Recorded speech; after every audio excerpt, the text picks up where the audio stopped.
Welcome back to R S for free channel. आज हम लोग जो बात करना चाह रहे हैं इकोनॉमिक रिव्यू के चैप्टर नंबर 2 की बात करेंगे हम लोग। चैप्टर नंबर 2 देख लीजिए, एग्रीकल्चर एंड अलाइड सेक्टर्स की हम बात करेंगे। ठीक है, तो आप लोग चैप्टर नंबर 2 निकाल लें।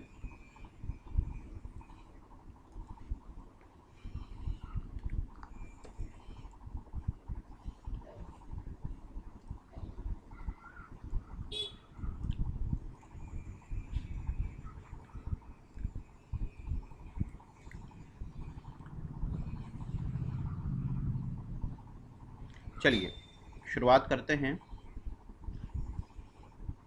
इस चैप्टर में हमारे एग्रीकल्चरल सिनेरियो की बात की गई है। सबसे पहले एग्रीकल्चरल सिनेरियो से सेंस है कि एग्रीकल्चर के अंदर हम किन किन एक्टिविटीज़ को इंक्लूड करते हैं। तो सबसे पहले तो ये बात लिखी हुई है, एग्रीकल्चर के अंदर क्रॉप्स जो आप लोग फसल उगाते हैं उसे, एनिमल हस्बेंड्री। एनिमल हस्बेंड्री का मतलब होता है जो लाइव स्टॉक वगैरह आप जो पशुपालन जिसे हम कहते हैं, एनिमल हस्बेंड्री के अंतर्गत वो आता है। फिशरीज़ मतलब मछली पालन होता है। और फॉरेस्ट्री का मतलब होता है जहाँ पे आप पेड़ वगैरह उगाते हैं, उनको यूज़ करते हैं कमर्शियल पर्पसेस के लिए, वो फॉरेस्ट्री होता है। ठीक है, इसको हम इन चार चीज़ों को खास तौर से हम किसके अंदर मानते हैं, एग्रीकल्चर के अंदर।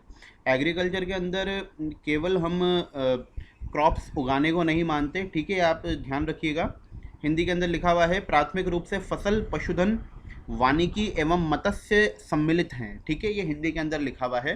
तो ध्यान रखिएगा, चार चीज़ों को मेजरली हम मानते हैं एग्रीकल्चर के अंतर्गत। ये इंपॉर्टेंट बात है। ठीक है, इसके बाद हम लोग आगे बढ़ते हैं। तो आगे जो इसमें इम्पॉर्टेंट बात है वो ये है कि एग्रीकल्चर कितना परसेंट जीएसवीए अपना ऐड करता है, अपने हमारे जो जीडीपी है उसके अंदर कितना कंट्रीब्यूशन करता है, और इसकी क्या ग्रोथ रेट है। तो आप यहाँ देख सकते हैं इसकी ग्रोथ रेट मैंने पिछले लेक्चर में भी आपको बताई थी। GSVA of agriculture at basic prices, ये सॉरी कांस्टेंट प्राइसेस, ये कांस्टेंट प्राइसेस की बात हो रही है। देखिए अभी, ठीक है, कांस्टेंट प्राइसेस के ऊपर मैंने पिछली बार भी पिछले लेक्चर में आपको बताया था, जब हम लोगों ने जीएसवीए की बात की थी तो वहाँ पे एग्रीकल्चर का हमने कंट्रीब्यूशन देखा था, वो 3.45% था। ये वही बात वापस से लिखी गई है, सॉरी इंक्रीज़ कितना हुआ था पिछले साल के मुकाबले, तो 3.45% इंक्रीज़ हुआ है। ये ध्यान रखिएगा आप लोग। ठीक है, दोबारा रिपीट कर रहा हूँ, जो जीएसवीए के अंदर एग्रीकल्चर का हमारे जो कंट्रीब्यूशन होता है और उसकी जो ग्रोथ रेट है पिछले साल के मुकाबले वो कितनी है, 3.45% है। पहली बात तो यहाँ पे ये लिखी हुई है, ये आपको याद रखनी, पिछले लेक्चर में भी कवर कर चुका हूँ, अब वापस से बता रहा हूँ। दूसरी बात यहाँ पे जो लिखी हुई है, जीएसवी के अंदर टोटल कंट्रीब्यूशन कितना है, मतलब अगर 100 रुपये टोटल आते हैं जीडीपी के, तो उसके अंदर से कितना परसेंट हिस्सा एग्रीकल्चर की तरफ से आता है। तो हमारे करंट प्राइसेस पे, करंट प्राइसेस मैं बोल रहा हूँ, ध्यान से देखिए, करंट प्राइसेस की बात हो रही है। करंट प्राइसेस पे कितना है, 29.77। ये पिछली क्लास में भी हम लोग बात कर चुके थे, आप लोग देख लीजिएगा पिछले अपने लेक्चर्स के, पिछले वाले लेक्चर में आप लोगों को मिल जाएगा जीएसवीए के अंदर जो हमारा एग्रीकल्चर था उसका कितना कंट्रीब्यूशन है, 29.77 है। ठीक है, अब ये जो 29.77 है इसके अंदर एग्रीकल्चर, पूरा एग्रीकल्चर है। ठीक है, पूरे एग्रीकल्चर ने हमारी जीडीपी के अंदर कितना कंट्रीब्यूट किया, 29.77। तो एग्रीकल्चर के अंदर मैं आपको बता चुका हूँ चार इंपॉर्टेंट चीज़ें आती हैं। कौन कौन सी आती हैं, एक तो क्रॉप्स आती हैं, ठीक है, मतलब जो खेती होती है वो आती है। दूसरी बात मैंने आपको बताई, पशुधन आता है, लाइव स्टॉक आता है। तीसरा मैंने आपको बताया फॉरेस्ट्री आता है। ठीक है, और चौथा क्या आता है, फिशिंग आता है। तो अगर इनको मैं देखूं तो ये खुद अपने आप में कितना कितना कंट्रीब्यूट कर रही हैं, किसके अंतर्गत, एग्रीकल्चर में। ये क्या कहलाते हैं, दरअसल सब सेक्टर्स हैं एग्रीकल्चर के। तो इनको अगर मैं देखूं तो सबसे ज़्यादा कंट्रीब्यूशन किसका है, 48% किसका कंट्रीब्यूशन है, क्रॉप्स का।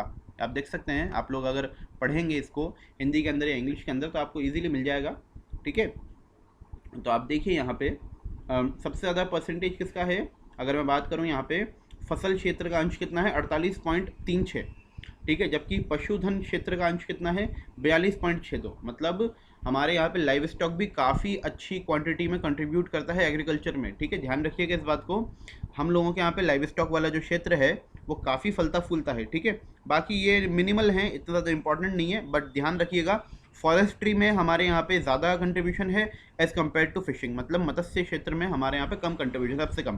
तो हो सकता है आप लोगों से कृषि क्षेत्र में इन चारों चीज़ों का कंट्रीब्यूशन का आपसे ऑर्डर अरेंज करवा ले, घटता हुआ या बढ़ता हुआ क्रम आपको पता होना चाहिए। सबसे ज़्यादा कौन कंट्रीब्यूट करता है? क्रॉप्स, उसके बाद लाइव स्टॉक कंट्रीब्यूट करते हैं, उसके बाद फॉरेस्ट्री कंट्रीब्यूट करता है, उसके बाद फिशिंग कंट्रीब्यूट करता है। ठीक है, हिंदी में अगर मैं रिपीट करूँ तो सबसे ज़्यादा भाई हमारे यहाँ पे जो फसल हैं, ठीक है, फसल क्षेत्र, उसका अंश होता है। सेकंड नंबर पे पशुधन का है, तीसरे नंबर पे वानिकी का है, चौथे नंबर पे मत्स्य क्षेत्र का। तो आपसे अरेंज करवा सकता है, बढ़ते हुए से घटते हुआ क्रम करवा सकता है। ठीक है, ये ध्यान रखिएगा। इसके आगे मैं बात करता हूँ तो लैंड यूटिलाइजेशन की बात करते हैं। लैंड यूटिलाइजेशन का मतलब होता है टोटल हमारे पास कितनी ज़मीन है, उसमें से हम कितना यूज़ कर रहे हैं एग्रीकल्चरल पर्पसेस के लिए। तो यहाँ पे मैंने हाईलाइट किया है कि जो टोटल रिपोर्टिंग एरिया है हमारे स्टेट का, राजस्थान का, वो 342.87 लाख हेक्टेयर है। ठीक है, आपको इसी तरीके से आएगा एग्जाम में, अगर आया तो लाख हेक्टेयर में ही लिखा हुआ आएगा, वो कहीं भी डेसिमल को इधर उधर नहीं करने वाले, इसलिए आप परेशान ना हो। ठीक है, 342.87 लाख हेक्टेयर है राजस्थान में टोटल रिपोर्टिंग एरिया। उसके अंदर मैंने दूसरी जगह यहाँ हाईलाइट किया है 51.85% एरिया। ठीक है, उसके अंदर से 342.87 में से कितना परसेंट एरिया? 51.85% एरिया जो है वो नेट सोन एरिया है। नेट सोन एरिया मतलब उस एरिया के अंदर हम क्या करते हैं, हमारी फसलों को बोते हैं। इसको हिंदी में कहते हैं शुद्ध बोया गया क्षेत्रफल। ठीक है, शुद्ध बोया गया क्षेत्रफल कितना है? 51.85% है। या उसको अगर मैं हेक्टेयर में लिखूं, लाख हेक्टेयर में, तो 177.78 लाख हेक्टेयर है। तो आपको ये पता होना चाहिए कि हमारे यहाँ पे जो लैंड यूटिलाइजेशन है उसमें कितना percent area net sown area के अंतर्गत आता है। वो कुल कितना एरिया है? वो है कुल 170.78 लाख हेक्टेयर। ठीक है, ये आपको पता होना चाहिए। ठीक है, चलिए आगे बढ़ते हैं। अब बात कर रहा है ऑपरेशनल लैंड होल्डिंग। अब भाई जो हमारे पास जो हम कहते हैं कि जो हम खेतों में बोते हैं, जो भी हमारे पास टोटल एरिया है, तो भाई किसी ना किसी के पास तो ज़मीन होगी, किसी ना किसी के नाम पे तो ज़मीनें होंगी, तभी तो उसके अंदर हम बो सकते हैं। तो यहाँ पे यही बात कह रहा है वो, ऑपरेशनल लैंड होल्डिंग का मतलब ये होता है कि भाई हमारे यहाँ पे कुल कितने जोत धारक हैं। जोत धारक का मतलब होता है कुल कितने ज़मीनों के मालिक हैं हमारे यहाँ पे किसान भाई। ठीक है, तो यहाँ पे हमारे पास एक एग्रीकल्चरल सेंसस है। एग्रीकल्चरल सेंसस का मतलब कृषि गणना के अनुसार हमारे पास एक सेंसस है। ये कब का है? 2015-16 का। उसके बाद अभी तक देखो नहीं हुआ, इसलिए आप परेशान ना हो। हर 5 साल में होता है, डिले हो गया इस बार का, भूल जाओ उसे। डेटा आएगा तो 2015-16 का ही पूछेगा। तो 15-16 के अनुसार हमारे यहाँ पे जो ऑपरेशनल लैंड होल्डिंग्स है, मतलब कुल कितने मालिक हैं ज़मीनों के, वो हैं 76.55 लाख लोग। ठीक है, 76.55 लाख फार्मर्स जो हैं वो ज़मीनों के मालिक हैं, या कह लूँ खातेदार हैं। ठीक है, अगर टेक्निकल वर्ड यूज़ करूँ तो खातेदार इस्तेमाल करूँगा वर्ड का। ठीक है, जबकि पिछली बार ये 68.88 थे, ज़रूरी नहीं है आपके लिए। ठीक है आगे देखिए, जो हमारे यहाँ किसान भाई होते हैं उनको अलग अलग कैटेगरीज में बांटा गया है। ठीक है, जितनी बड़ी उनके पास ज़मीन होती है, ज़मीन के अनुसार उनको अलग अलग कैटेगरीज बांटी गई है। जैसे कि इनके पास छोटी होती है तो उनको हम कह देते हैं मार्जिनल। ठीक है, दिख रहा है सीमांत। ठीक है, मार्जिनल वर्ड दिख रहा है। ठीक है, तो जो हमारे पास सबसे छोटे किसान होते हैं उन्हें मार्जिनल बोल देते हैं, सीमांत बोल देते हैं। उसके बाद स्मॉल मतलब मार्जिनल से थोड़े से बड़े। ठीक है, इनको हम कह देते हैं लघु। सेमी मीडियम का मतलब होता है अर्ध मध्यम, मीडियम का मतलब होता है मध्यम, और लार्ज का मतलब होता है बड़े आकार के। ठीक है, अब बात सुनिए ध्यान से। मान लेते हैं टोटल लैंड हमारे पास 100% है जिसमें हम खेतीबाड़ी करते हैं। ठीक है, अब आप लोग समझदार हैं, आप लोग खुद बताइए सबसे ज़्यादा परसेंटेज किन लोगों का होगा जिनके पास बहुत कम ज़मीन होगी, छोटी छोटी ज़मीन होगी, और जिनके पास खूब लंबे चौड़े खेत होंगे। थोड़ा सोचिए इस बात को, मैं दोबारा रिपीट करता हूँ सवाल। सबसे ज़्यादा परसेंटेज किन लोगों का होगा जिनके पास थोड़े थोड़े छोटे छोटे ज़मीन के टुकड़े होंगे खेतीबाड़ी करने के, या जिनके पास खूब लंबी चौड़ी ज़मीन होंगी? किसका सबसे ज़्यादा परसेंटेज होगा? मेरे ख्याल से आप लोग समझदार हैं। ठीक है, आप लोग आसानी से बता सकते हैं इस बात का जवाब। जैसे जैसे ज़मीन बड़ी होती जाएगी, जैसे जैसे ज़मीन बड़ी होती जाएगी, वैसे ही मुझे उनके मालिक कम नज़र आएंगे। क्योंकि देखिए हमारे यहाँ पे क्या होता है, किसी इंसान की डेथ होती है, उसके नाम अगर ज़मीन होती है तो उसके बच्चों में बढ़ जाती है। तो डेफिनेट बात है कि ज़मीन का क्या हो जाता है, फ्रैगमेंटेशन हो जाता है। फ्रैगमेंटेशन वर्ड का इस्तेमाल करते हैं, यहाँ मैंने हाईलाइट भी किया है, फ्रैगमेंटेशन। ठीक है, और नीचे लिखा भी है स्प्लिटिंग ऑफ जॉइंट फैमिलीज। इस वजह से क्या होता है, ज़मीनों के टुकड़े छोटे होते जा रहे हैं, और हमारे यहाँ पे क्या हो रहा है, दरअसल जो मार्जिनल टाइप के जो फार्मर्स हैं या स्मॉल टाइप के जो फार्मर्स हैं वो बढ़ते जा रहे हैं। ठीक है, जबकि जो बड़ी ज़मीन है वो कम होती जा रही है, क्योंकि देखिए जब कोई इंसान मरता है तो उसके बच्चों के नाम ज़मीन हो जाती है और वो ज़मीन के टुकड़े हो जाते हैं। ठीक है, तो यहाँ पे हमें इनका परसेंटेज भी दे रखा है। सबसे ज़्यादा परसेंटेज 40%, 40.12% जो है वो कैसे किसान है, मार्जिनल किसान है, मतलब जो सबसे छोटे किसान है। ठीक है, सबसे छोटे किसान उनको कहा गया है जिनके पास 1 हेक्टेयर से कम ज़मीन है। इसके बारे में नीचे टेबल में गिवन भी है, अगर आप देखना चाहें नीचे टेबल है, यहाँ नीचे टेबल है, मैंने यहाँ पे भी हाईलाइट कर रखा है, ये देखिए यहाँ पे लिखा हुआ आया है मार्जिनल। मार्जिनल का मतलब क्या माना है, जिनके पास 1 हेक्टेयर से कम है। स्मॉल किन्हें माना है, जिनके पास 1 या 2 हेक्टेयर के बीच में ज़मीन है। सेमी मीडियम किनको माना है, सेमी मीडियम मतलब अर्ध मध्यम किन्हें माना है, जिनके पास 2 से 4 हेक्टेयर के बीच में ज़मीन है। मीडियम मध्यम किन्हें माना है, जिनके पास 4 से 10 के बीच में ज़मीन है। और लार्ज बड़े किसान किन्हें माना है, जिनके पास 10 हेक्टेयर से ज़्यादा ज़मीन है। ठीक है, ये हमारे पास अलग अलग कैटेगरीज हैं किसानों की। ठीक है, तो उनके अनुसार यहाँ पे हमारा परसेंटेज है कि टोटल जो हमारे पास खातेदार हैं उनमें से सबसे छोटे जो या मैं कहूँ जिनका सबसे छोटी ज़मीन है वो 40% है तकरीबन। 21 या 22% के आसपास स्मॉल वाले हैं, 18 के आसपास सेमी मीडियम है, 14 के आसपास मीडियम है, और 4.6 के आसपास लार्ज है। मतलब सबसे कम कौन से हैं हमारे पास किसान, जिनके पास लार्ज ज़मीनें हैं, बहुत बड़ी बड़ी ज़मीनें हैं। ठीक है, समझ आई आपकी बात, आपके पास बात ये। ठीक है, अब अगला जब भी एग्रीकल्चरल सेंसस होगा, हर 5 साल में होता है, 2020-21 में होना था, अब वो शायद आगे खिसक गया होगा या उसके ऊपर काम चल रहा होगा। जब भी उसका डेटा आएगा, 2 साल बाद डेटा आता है। ठीक है, जल्दी नहीं आता, 2 साल बाद डेटा आता है। तो आप ये देखिएगा जो सीमांत किसान हैं ये 40% ये और बढ़ जाएगा, जबकि ये चीज़ जो है 4.69 ये और ज़्यादा कम हो जाएगी। आप समझ सकते हैं क्यों कम होगी। ठीक है, यहाँ मैंने उसका रीज़न भी दिया है। ठीक है, चलिए आगे बढ़ते हैं। तो ये आपको डेटा याद होने चाहिए, ये क्वेश्चन पूछता है, और ये 76.55 लाख तो कई बार पूछा है उसने। टोटल लैंड होल्डिंग हमारे यहाँ पे कितनी है, ऑपरेशनल लैंड होल्डिंग। ठीक है, तो ये कहानी है इसकी। इसके बाद अगर मैं बात करूँ फीमेल्स की, तो भाई जो 76.55 लाख लोग थे, 76.55 लाख लोग हैं, उनमें से फीमेल्स कितनी है, 7.75 लाख। क्या पता क्वेश्चन पूछ ले, क्योंकि देखिए हम लोग भी महिला सशक्तिकरण की बात करते हैं, फीमेल एम्पावरमेंट की, वुमेन एम्पावरमेंट की।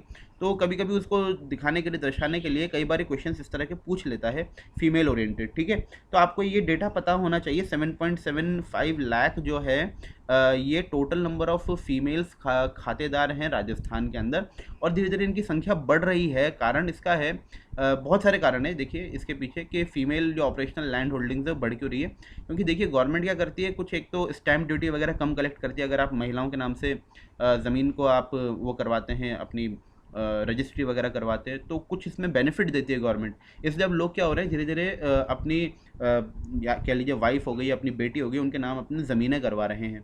ठीक है, ये एक अच्छी पहल है, क्योंकि कम से कम महिलाओं के नाम ज़मीनें तो होंगी इस बहाने। ठीक है, तो ये अच्छी पहल है, महिलाओं के पास कुछ तो होगा। ठीक है, चलिए अच्छी बात है, आगे बढ़ते हैं।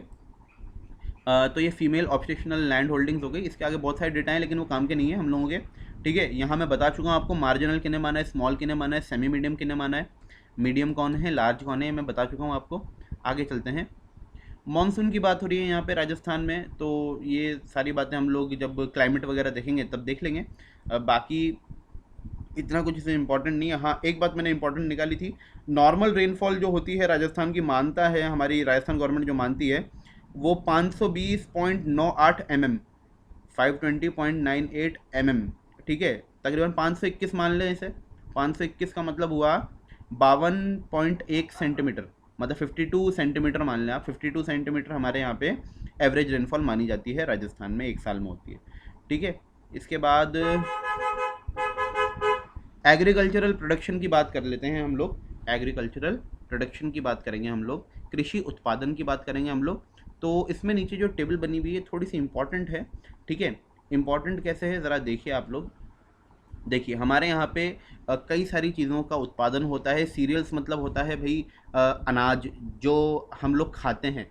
ठीक है, जैसे गेहूँ हो गया, चावल हो गया, ज्वार बाजरा, ये सब चीज़ें सीरियल्स के अंतर्गत आती हैं, अनाज के अंतर्गत आती हैं। ठीक है, आप लोगों को यार पता होगा पता होगी भी ये बात कि भाई जो हमारे अनाज होता है ये दो अलग अलग सीजन्स में उगाया जाता है। खरीफ सीज़न में उगाया जाता है, रबी सीज़न में उगाया जाता है, या मैं कहूँ कि दो तरह के अनाज होते हैं, एक तो खरीफ होता है, एक रबी होता है। खरीफ मतलब जो मानसून के समय उगाया जाता है, और रबी वो होता है जो सर्दियों में उगाया जाता है। ठीक है, इसकी कटाई के बाद, खरीफ की कटाई के बाद रबी उगाया जाता है। ठीक है, तो अगर मैं इनके कंबाइंड बात करता हूँ तो इनका जो उत्पादन होने की संभावना है सीरियल्स की, या मैं कहूँ अनाज की, देखो अनाज में और दालों में अंतर है। मैं गेहूं चावल के अंदर दालों को इंक्लूड नहीं कर सकता। ठीक है, तो जो सीरियल्स हैं उनका जो उत्पादन होगा 222.45, ऊपर लिखा हुआ है लाख टन। क्या लिखा हुआ है? लाख टन, मतलब 222.45 लाख टन उत्पादन होने की संभावना। एडवांस का मतलब ही क्या है? संभावना है। ठीक है, ये भाई अग्रिम है, हो नहीं चुका है, ये अब होगा। ठीक है, तो ध्यान रखना ये क्वेश्चन आएगा, अगर आया तो 222.45 के ऊपर क्वेश्चन पूछ सकता है। मैंने हाईलाइट नहीं किया, आप लोग कर लें। ठीक है, पल्सेस, पल्सेस मतलब होता है भाई दालें, दलहन जिन्हें बोलते हैं। ठीक है, ये भी दो तरीके से उगाई जाती हैं, खरीफ में भी उगाई जाती है, रबी में भी उगाई जाती है। ठीक है, खरीफ मतलब मानसून के बाद या मानसून के साथ, और रबी होती है जब खरीफ की कटाई होती है उसके बाद सर्दियों में। ठीक है, तो 48.88 लाख टन। ठीक है, और अगर इन दोनों को मिला दूँ 222.45 और 48.88, क्योंकि देखिए दोनों खाने की चीज़ें हैं। ठीक है, दोनों को ही खाया जाता है, इसलिए इनका नाम पड़ गया है फूड ग्रेन्स या खाद्यान्न। क्या बोलते हैं ना? खाद्यान्न बोलते हैं। तो क्वेश्चन जनरली जो पूछता है वो खाद्यान्न के ऊपर पूछता है कि भाई कुल कितने खाद्यान्न के उत्पादन होने की संभावना है राजस्थान में। तो आप देख सकते हैं 271.33 लाख टन। ठीक है, जो अभी तक नहीं हुआ इसके पहले देखिए हमेशा कम रहा है, तो ये होने की संभावना है इस बार। ये संभावना है, ठीक है, संभावना ही है, और संभावना के ऊपर ही क्वेश्चन आएगा अगर आया तो। ठीक है, फूड ग्रेन्स के बाद अगला जो हमारे पास याद रखने का है वो है ऑयल सीड्स। ऑयल सीड्स मतलब तिलहन, जिनसे हम तेल निकालते हैं। ठीक है, ये भी दो तरह के होते हैं, खरीफ और रबी के होते हैं। ठीक है, कौन कौन से होते हैं वो हम बाद में देखेंगे कि भाई हम सरसों को किस में मानते हैं, तारामीरा को, सीजम को किस में मानते हैं, वो बाद में देखेंगे। ठीक है, अभी आपको केवल ये डेटा याद रखने हैं। ध्यान रखिए 87.15 लाख टन, 87.15 लाख टन जो है हमारे यहाँ पे ऑयल सीड्स का प्रोडक्शन होने की संभावना है। शुगर केन आया 2.84 लाख टन। और जो भाई कॉटन है, कॉटन, कॉटन को भाई हम देखिए इसकी हम काउंट करते हैं बेल, बेल काउंट करते हैं बेल, तो 28.33 लाख बेल, यहाँ लिखा हुआ है लाख बेल, तो इसकी बेल्स काउंट की जाती हैं। ठीक है, तो इसकी इतनी बेल्स का प्रोडक्शन होगा, और एक बेल का वजन होता है तकरीबन 170 किलो, तो वो याद रखने की आपको आवश्यकता नहीं है इतना। ठीक है, कॉटन के बारे में अगर आया तो भाई कितनी बेल का उत्पादन होने की संभावना है एक साल में, तो 28.33 लाख बेल का उत्पादन होगा। ठीक है, तो यहाँ से केवल आपको वैसे देखा जाए तो चार ही डेटा याद रखना है, 271.33, 87.15, 2.84, 28.33, इनसे काम हो जाएगा। और ज़्यादा से ज़्यादा आप ये 222.45 और 48.88 भी याद रख लें, या 271.33 और ये 48.88 याद रख लें, माइनस कर देंगे उसको तो 222.45 पे अपना आप पहुँच जाएंगे। तो दो ही डेटा याद रखने पड़ेंगे। ठीक है, ये आसान है, 448.88, ये याद रखना आसान है। ठीक है, इसलिए कह रहा हूँ आपको। बाकी 271.33 तो याद रखना ही है, बाकी ये नीचे के तीन डेटा आपको याद रखने हैं। ठीक है, इनके ऊपर क्वेश्चन पूछ लेता है कि कुल इनका कितना उत्पादन होने की संभावना है। पिछले वाले आपको याद नहीं रखने, बिल्कुल भी याद नहीं रखने। ठीक है, अब यहाँ पे मैं बात कर लेता हूँ कि ये जो मैंने अभी पढ़ा ऊपर 271.33 लाख टन जो कुल उत्पादन होगा किसका होगा? खाद्यान्न का होगा। ठीक है, तो पिछली बार की तुलना में ये कितना ज़्यादा होगा? 2.08%, मतलब पिछली बार की अगर मैं कंपैरिजन करता हूँ तो पिछली बार की तुलना में 2.08% अधिक होगा ये। ठीक है, समझ में आ गई बात? ये मैट्रिक टन, ठीक है, लाख मैट्रिक टन लिखते हैं इसको। ठीक है, लाख मैट्रिक टन हिंदी में लिखा हुआ है। ठीक है, समझ में आ गई बात यहाँ तक? इसके आगे चलते हैं, हम लोग बात करते हैं, अगर मैं खरीफ में बात करूं, खरीफ में अगर मैं खाद्यान्नों की बात करूं, फूड ग्रेन का मतलब ही क्या है भाई? खाद्यान्न। खाद्यान्न के अंदर मैं देखिए दोनों चीज़ें इंक्लूड कर रहा हूं, यहाँ पे मैं अनाज को भी इंक्लूड करता हूं फूड ग्रेन में, और पल्सेस को भी इंक्लूड करता हूं। बहुत ध्यान से सुनिएगा बात को। ठीक है, खरीफ में मैं खाद्यान्नों की बात कर रहा हूँ, फूड ग्रेन्स की बात कर रहा हूँ। फूड ग्रेन्स का मतलब मैं यहाँ पे आपसे अनाज की भी बात कर रहा हूँ, और मैं यहाँ आपसे दालों की भी बात कर रहा हूँ। ठीक है, तो जो 2020-21 की बात है इसके अंदर भाई हम लोगों को क्या दिखने वाला है? एक इंक्रीज़ दिखने वाला है, या मैं कहूँ एक बढ़ोतरी दिखने वाली है। कुल मिला के इतनी बात हुई, खरीफ में खाद्यान्न क्या हो रहे हैं हमारे यहाँ, बढ़ रहे हैं पिछले साल के मुकाबले। कितना बढ़ रहे हैं भूल जाओ, कोई आपसे नहीं पूछने वाला, ठीक है। आप चाहो तो चाहो ये याद रख लो, 110.42 लाख टन हो जाएगा इस बार, पिछली बार 89.01 लाख था, ठीक है। इतना ज़्यादा घुसना नहीं है आपको, केवल ये याद रखना है कि खरीफ फूड ग्रेन्स जो है इस बार बढ़ रहे हैं, बढ़ेंगे पिछले साल की तुलना में। जबकि जो रबी फूड ग्रेन्स हैं, या मैं कहूँ रबी के समय जो खाद्यान्न उगाए जाएंगे हमारे राजस्थान में 2020-21 में, वो पिछले साल के मुकाबले इस बार क्या होगा, उनमें कमी आएगी। ये आई नहीं है या आएगी, क्योंकि देखिए अभी निकलेगा साल, अभी पूरा निकला नहीं 2020-21, रबी तो अभी उगाना चालू भी नहीं किया है 2020-21 के अंदर। सॉरी सॉरी सॉरी सॉरी, मैं गलत बोल गया, 2020-21 तो समाप्त हो चुका है, ठीक है। 2020-21 का तो ईयर समाप्त हो चुका है, 21-22 की मैं बात कर रहा हूँ, सॉरी गलत बोल गया, ठीक है। तो हाँ, ये हम देख चुके हैं। इसमें क्या देखेंगे हम लोग, एक डिक्रीज़ देखा है हम लोगों ने, ठीक है। बात सुनिएगा ध्यान से, खरीफ फूड ग्रेन्स के अंदर तो इंक्रीज़ देखा गया 2020-21 में, जबकि रबी के अंदर क्या देखा गया, डिक्रीज़ देखा गया, ठीक है। ये ध्यान रखना है आपको। अब बहुत ज़्यादा हमें डीप में नहीं घुसना है, खरीफ में हम मोटे अनाज की तरफ चले जाएं, फिर उसके बाद पल्सेस में चले जाएं, इतना नहीं जाना, ठीक है।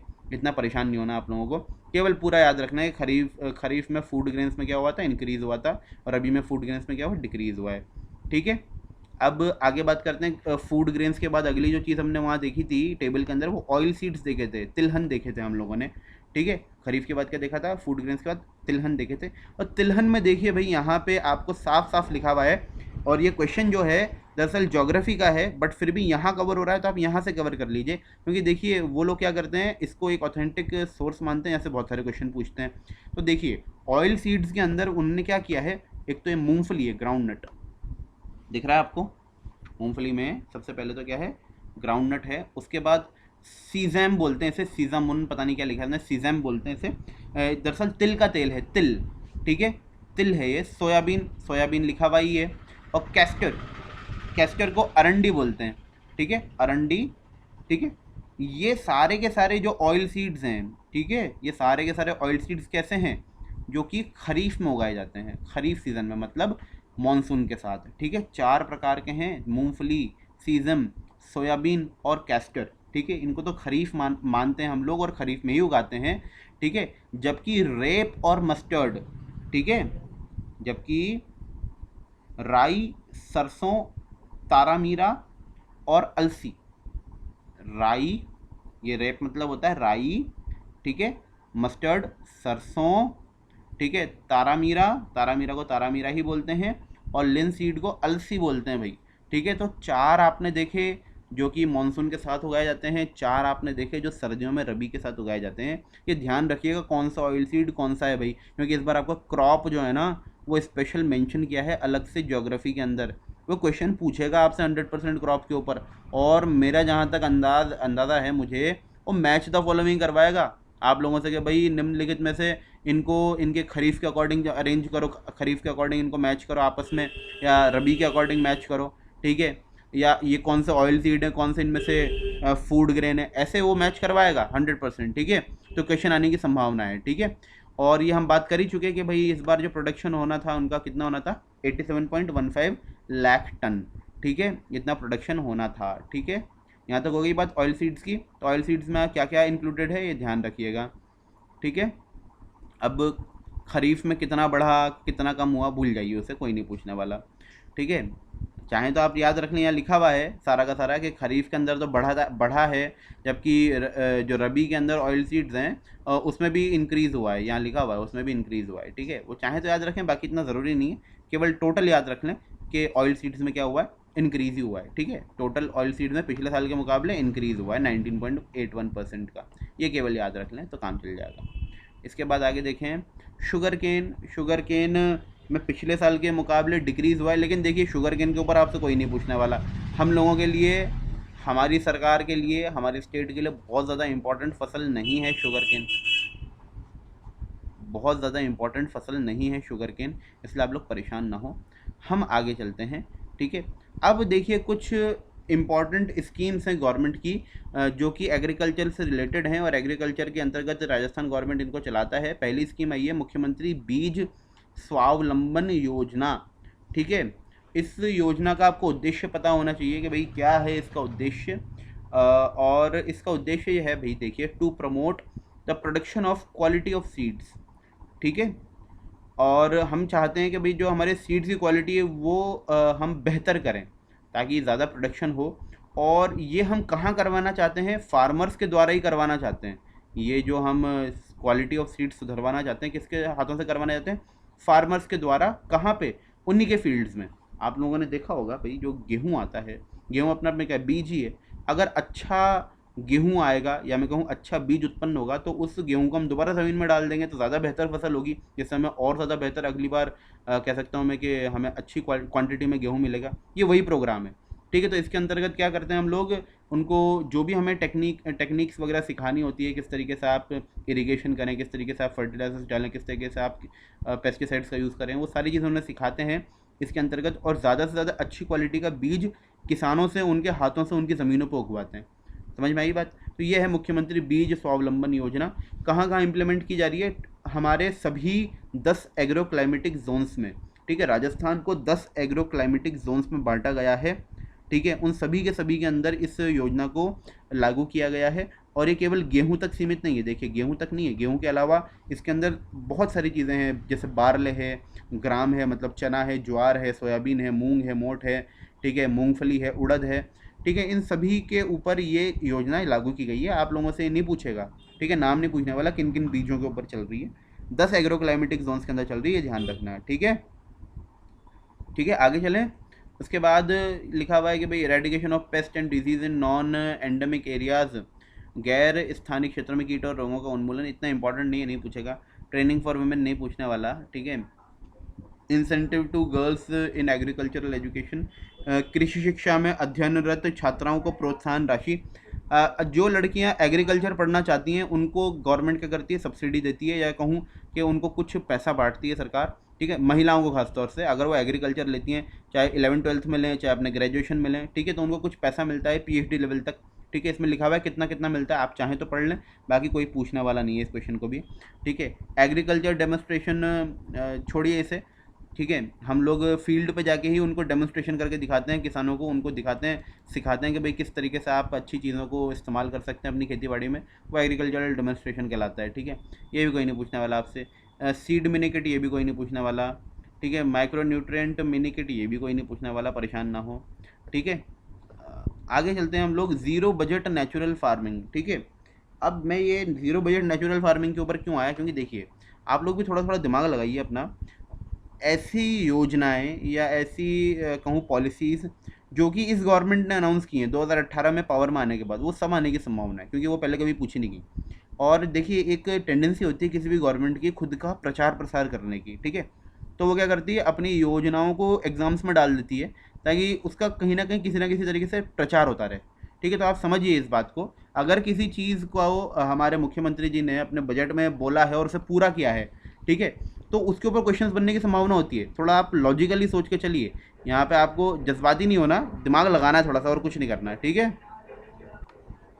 चलिए, तो मैं बात कर रहा था यहाँ पे zero budget natural farming. Natural farming से आप समझ सकते हैं मैं कहीं ना कहीं ऑर्गेनिक फार्मिंग की बात कर रहा हूँ, जहाँ पे हम लोग केमिकल फर्टिलाइजर्स का इस्तेमाल ना करते हुए जो ऑर्गेनिक प्रोडक्ट्स होते हैं उनका इस्तेमाल करें और खेती बाड़ी करें, ठीक है। ये होता है ज़ीरो बजट नेचुरल फार्मिंग, ठीक है। हमारे फार्म के अंदर ही हम अलग अलग चीज़ों को यूज़ कर लें जो फार्म के अंदर ही उगता है, और उन्हीं से हम खाद वगैरह बना लें, ठीक है। सब चीज़ें हम हमारे खेत पे कर लें और उसमें हम हमारे जेब से बाहर से कुछ खरीद के ला के और कुछ ना लगाएं खेत में। तो उस तरीके से हम फार्मिंग करते हैं, तो उसको कहते हैं ज़ीरो बजट नेचुरल फार्मिंग, ठीक है। ये हमारी स्कीम है। तो सबसे पहले सरकार ने देखो इसको लॉन्च किया है 3 डिस्ट्रिक्ट्स के अंदर, टोंक, बांसवाड़ा, सिरोही। ये आपको पता होना चाहिए, ठीक है, क्योंकि देखिए और कहीं अभी चल नहीं रही है, ठीक है। आगे इसका प्रपोजल है 15 डिस्ट्रिक्ट में हम और इसको लागू करेंगे, लेकिन अभी तक तो 3 डिस्ट्रिक्ट में, इसलिए इम्पॉर्टेंट है, ठीक है।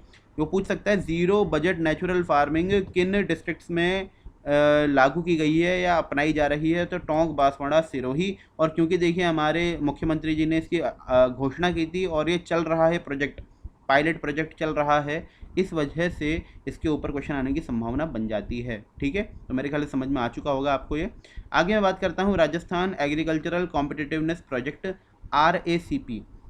इसके अंदर क्या कर रहे हैं हम लोग, देखिए फार्मर की इनकम बढ़ाने के लिए प्रमोट के क्लाइमेट रेजिलेंट एग्रीकल्चर, जो क्लाइमेट के अनुकूल हो, reduce water use in agriculture, पानी का कम से कम इस्तेमाल करें एग्रीकल्चर में, involve farmers in processing and value addition.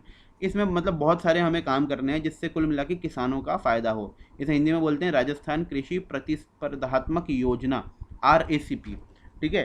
अब इसके अंदर क्या है भाई, आप लोगों से ये तो पूछने की संभावना है इन्हें भी प्री के अंदर, फार्मर इनकम बढ़ाएंगे, प्रोडक्टिविटी बढ़ाएंगे, प्रमोट क्लाइमेट रेजिलिएंट एग्रीकल्चर करेंगे हम लोग।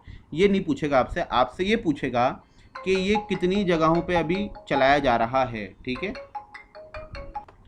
जी।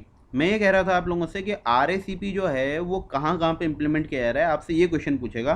ठीक है, आप समझ सकते हैं प्री के अकॉर्डिंग प्री के क्वेश्चन आते हैं, वो मेंस का क्वेश्चन है कि भाई हम RACP के अंतर्गत क्या कर सकते हैं, right a short note on RACP, वो मेंस का क्वेश्चन है। अभी हमें केवल प्री की बात करनी है। ठीक है, तो ध्यान रखिए 17 डिस्ट्रिक्ट की 17 क्लस्टर्स में इसको लागू किया गया है, और इसके लिए जो पैसा है वो कौन प्रदान कर रहा है, वर्ल्ड बैंक।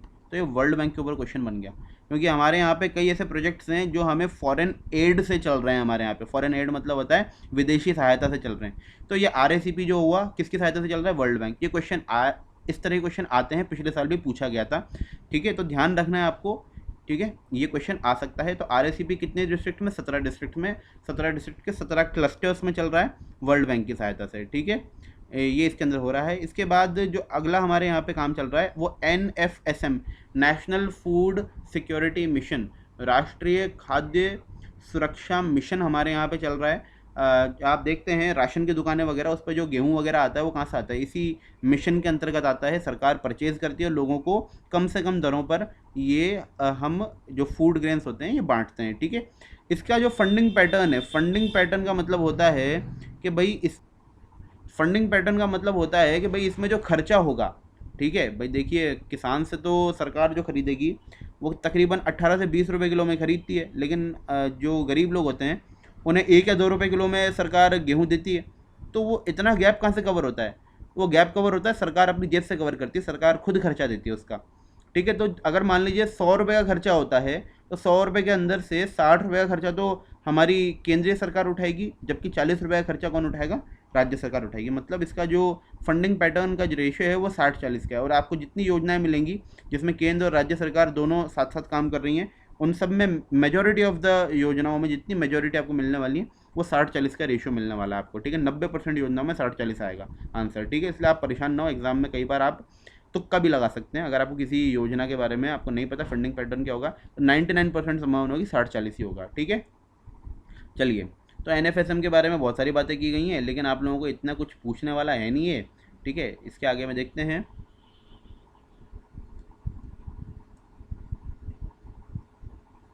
NFSM दरअसल क्या है, बहुत पुराना हो चुका है, इसलिए अब आने की संभावना नहीं है।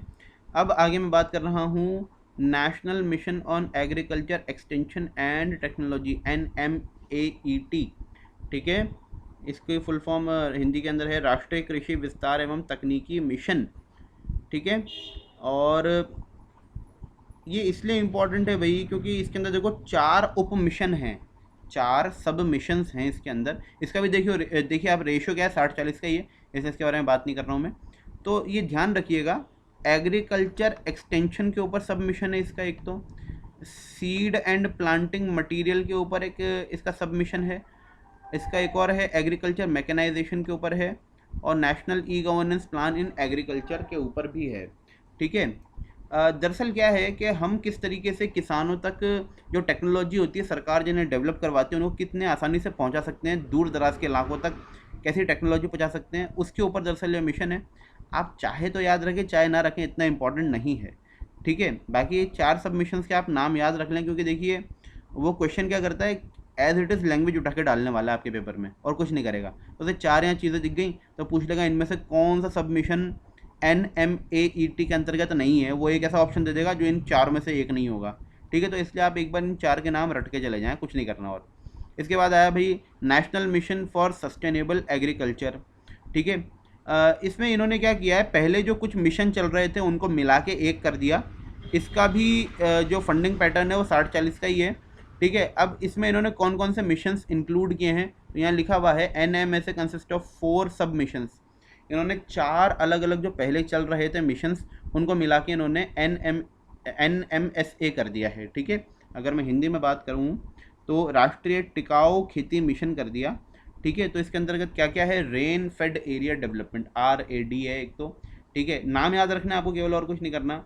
सॉइल हेल्थ कार्ड स्कीम कर दिया। सॉइल हेल्थ कार्ड स्कीम जो है भाई, इसका आपको जो नारा लिखा हुआ है आगे, इसका नारा लिखा हुआ है, इसका स्लोगन लिखा हुआ है, स्वस्थ धरा खेत हरा। ये याद रखना है, पूछ ले क्या पता क्वेश्चन आपसे।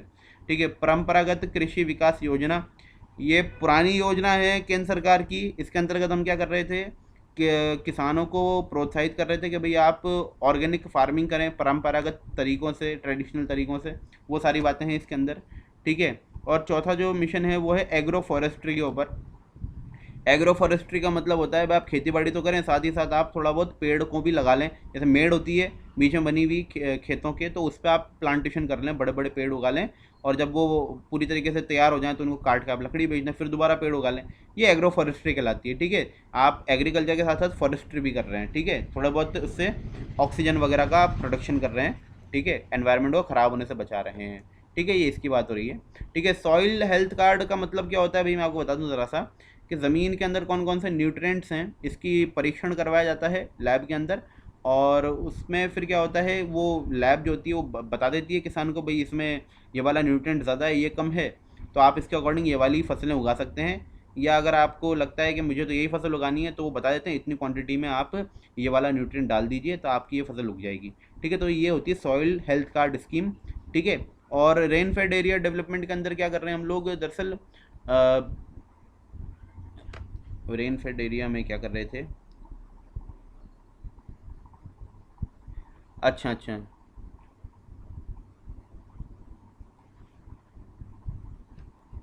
चलिए, तो मैं बात कर रहा था रेन फेड एरिया डेवलपमेंट, मतलब ऐसे एरिया का डेवलपमेंट जहाँ केवल बरसात से ही काम चलता है। तो ऐसे इलाकों में, क्योंकि देखिए प्रोडक्शन ढंग से नहीं हो सकता, खेती बाड़ी ढंग से नहीं हो सकती, तो वहाँ पे गवर्नमेंट क्या कर रही है, लोगों को कह रही है भाई आप अपने खेती बाड़ी के साथ लाइव स्टॉक भी रख लें, पशुधन भी रख लें, या आप अपने जो आप क्रॉप्स उगाते हैं, क्रॉप के साथ आप बागवानी कर लें, बागवानी मतलब फल फ्रूट लगा लें। ठीक है, या आप उसके साथ क्या कर लें, अपने फसलों के साथ एग्रो फॉरेस्ट्री कर लें। एग्रो फॉरेस्ट्री मैंने समझाया आपको, पेड़ लगा लें ताकि आप उन्हें काट के बेच सकें बाद में। तो ये कहलाता है रेन फेड एरिया डेवलपमेंट। ठीक है, यहाँ पे आप खेती बाड़ी को डाइवर्सिफिकेशन की बात कर रहे हैं। ठीक है, तो ये 4 सबमिशन आते हैं, किसके अंदर क्या जाते हैं, NMSA के अंतर्गत। तो ये भी आपको पता होना चाहिए 4 सबमिशन कौन कौन से आते हैं NMSA में। ठीक है, ये देखिए सारे मिशन नए हैं दरअसल, इसलिए इनके बारे में बात कर रहा हूँ मैं, अदरवाइज मैं इनके बारे में नहीं बोलता, आप याद रखें ये नए मिशन है सारे। ठीक है, इसके बाद आया राष्ट्रीय कृषि विकास योजना, इतना इम्पोर्टेंट नहीं है। ठीक है, आप चाहें तो देख लें, ये पुराना हो चुका है, इस वजह से अब इसके ऊपर क्वेश्चन आने की संभावना कम है। इसके बाद आया प्रधानमंत्री कृषि सिंचाई योजना, PMKSY। ठीक है, प्रधानमंत्री जी के नाम से है, मतलब ये सेंटर की स्कीम है। और सबसे बड़ी बात यह है इसके अंदर, जो मैंने हाईलाइट की चीज़, कि भाई इसकी नोडल डिपार्टमेंट कौन है, मतलब इसको संचालित कौन करता है। तो ध्यान रखिएगा, कृषि विभाग नहीं करता, कौन करता है, हॉर्टिकल्चर डिपार्टमेंट। हॉर्टिकल्चर डिपार्टमेंट मतलब बागवानी विभाग, जो फल फ्रूट से संबंधित होता है, वो इसकी निगरानी करता है। एग्रीकल्चर कृषि विभाग नहीं करता है, ध्यान रखना, क्योंकि क्वेश्चन ऐसे ही पूछता है वो, जानबूझ के, जहाँ उसे पता है कि भैया हम बच्चे को उलझा सकते हैं। ठीक है, तो 4 ऑप्शन इस तरीके से दे देगा, एक हॉर्टिकल्चर होगा, तो आप सोचेंगे भाई ये तो कृषि सिंचाई योजना की बात है, तो या तो कृषि विभाग करेगा या सिंचाई विभाग करेगा, हॉर्टिकल्चर तो कर नहीं सकता, लेकिन हॉर्टिकल्चर कर रहा है भाई, ध्यान रखना। ठीक है, ये लिखा हुआ है आपके इकोनॉमिक सर्वे के अंदर। इसके बाद अगली जो योजना आती है, बहुत ज़्यादा बड़ी योजना थी, सरकार ने बहुत शोर शराबे के साथ लॉन्च की थी, यार ये योजना ज़्यादा सफल नहीं है, पिटी हुई योजना है ये। ठीक है, बट फिर भी बात कर लेते हैं, क्योंकि थोड़ा बहुत चेंजेस किया है इसके अंदर, अगस्त के अंदर 2020 में थोड़ा चेंजेस किया है। क्या चेंजेस किया है उसको भी देख लेते हैं। प्रधानमंत्री फसल बीमा योजना, भाई फसल का हमें बीमा करना है, मतलब फसल ख़राब हो जाएगी तो उसकी बीमा अगर करवाया हुआ है किसान ने, तो उसकी राशि किसान को मिल जाएगी। ठीक है, ये योजना इस तरीके से है। कब स्टार्ट हुई थी भाई, कई बार क्वेश्चन पूछा हुआ है, 2016-17 की खरीफ सीज़न से स्टार्ट हुई थी, 2016-17 के खरीफ सीज़न से स्टार्ट हुई थी। अब इसमें क्या है भाई, मान लेते हैं क्या 100 रुपये जैसे फसल का बीमा जमा होना है, प्रीमियम जमा होना है 100 रुपये। ठीक है, तो भाई जो किसान है, किसान को अगर वो खरीफ की फसल उगा रहा है तो 2% देना है केवल, मतलब 100 रुपये में से केवल 2 रुपये देने, 98% जो भी भार है वो सरकार वहन करेगी, मतलब सरकार 98 रुपये खुद देगी, केवल आपसे कितना दिलवा रही है, 2 रुपये दिलवा रही है। ठीक है, खरीफ फसल के लिए। रबी की फसल है तो आपको 1.5 रुपये देना है, मतलब 98.5 जो रुपया होगा, 98.5 98.5 रुपया जो होगा वो सरकार देगी, और 5 रुपया आपसे किसके मामले में दिलवा रही है? हॉर्टिकल्चर के मामले में। ठीक है, ये हॉर्टिकल्चर लिखा हुआ है, मतलब बागवानी के लिए कितने दिलवा रही है सरकार? 5% दिलवा रही है। ठीक है, ध्यान रखना आप कि खरीफ के लिए कितना परसेंट प्रीमियम देना पड़ता है किसान को? 2%। ठीक है, रबी के लिए 1.5%, और हॉर्टिकल्चर के लिए कितना? 5% देना पड़ता है। ठीक है, ये ध्यान रखना आपको। ठीक है, अब आगे बात करते हैं, हम लोग। अब इसमें थोड़ा सा चेंज क्या किया है सरकार ने, ज़रा वो समझना। ठीक है, जैसे मैंने अभी आपको बताया कि 2% खरीफ की फसल है, मान लेते हैं 2%, मान ले 100 रुपये बीमा जमा हुआ। ठीक है, तो जब बीमा 100 रुपये का जमा हुआ, तो 2 रुपये तो किसने दिया? किसान ने दिया खरीफ की फसल का। बाकी कितना हुआ? 98 हुआ, 98 रुपीज़ बचा, जो किसने दिया? गवर्नमेंट ने दिया। अब मुद्दा ये है कि वो जो 98 रुपये हैं, 98 रुपीज़ जो हैं, वो किस सरकार ने दिए? सेंट्रल गवर्नमेंट ने दिए या स्टेट गवर्नमेंट ने दिए? तो सुनिए इसका जवाब। पहले क्या होता था, जो 98 रुपीज़ हैं उसको बराबर बराबर सेंट्रल गवर्नमेंट और स्टेट गवर्नमेंट दिया करती थी। बात सुनना ध्यान से, उसको बराबर बराबर कौन दिया करती थी? स्टेट गवर्नमेंट और सेंट्रल गवर्नमेंट। मतलब उसमें जो हिस्सा होता था सब्सिडी के अंदर 50-50 का होता था, रेशियो कितना होता था? 50-50 का। लेकिन अब केंद्र सरकार ने अपने हाथ पीछे खींच लिए। हाथ पीछे खींचने का मतलब ये है कि इरिगेटेड एरिया जो होगा, इरिगेटेड मतलब जहाँ पे सिंचाई होती होगी, उन इलाकों में तो अब 50% के स्थान पर केंद्र सरकार कितना देने वाली है? केवल 25% देगी। ठीक है, मतलब आधा कर दिया। समझ में आई बात? ठीक है, 50% पहले दे रही थी सरकार, ठीक है, वो कितना देगी अब? 25% देगी। बाकी का किससे देने को कहेगी वो? राज्य सरकार से। आप समझिए ज़रा सा, बोझ किसके ऊपर डाल दिया उसने? राज्य सरकार के ऊपर। मतलब अब 75% कौन देने वाला है? राज्य सरकार। 25% कौन देने वाला है? केंद्र सरकार। अब ये हाल हो जाएगा। ठीक है, जबकि नॉन इरीगेटेड एरिया, ऐसे एरिया जहाँ पे सिंचाई नहीं होती, वहाँ पे कितना परसेंट देगी मैक्सिमम इंडियन गवर्नमेंट? 30%। बाकी का जो बचा 70%, वो कौन देने वाला है?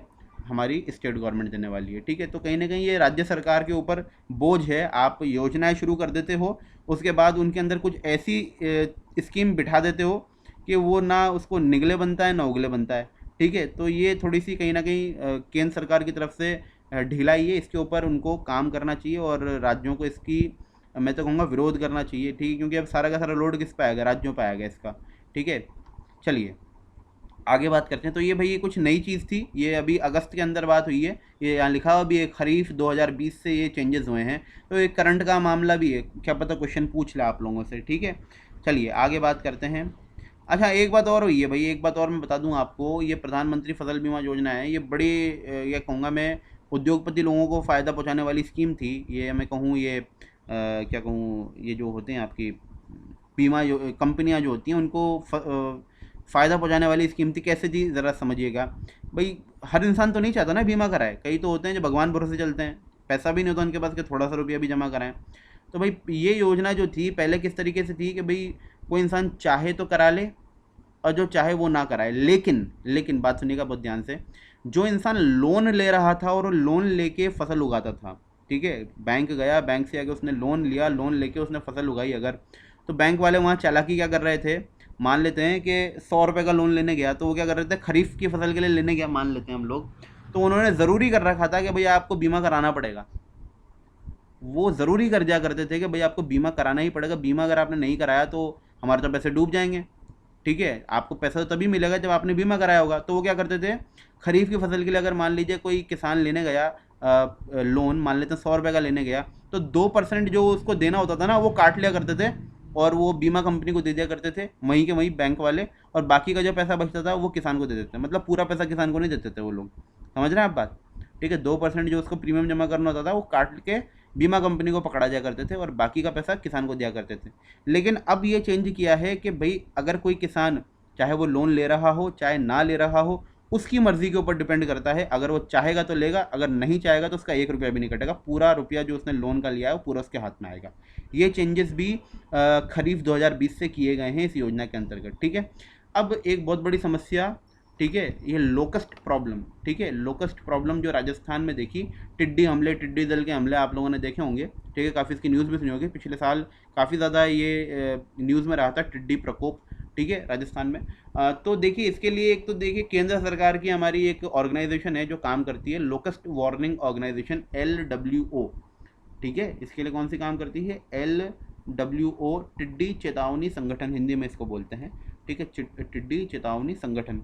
ठीक है, एक तो इसने काम किया राज्य सरकार के साथ, और राज्य सरकार ने हमारे क्या किया, एक मोबाइल ऐप भी लॉन्च की थी जिसका नाम था राज किसान।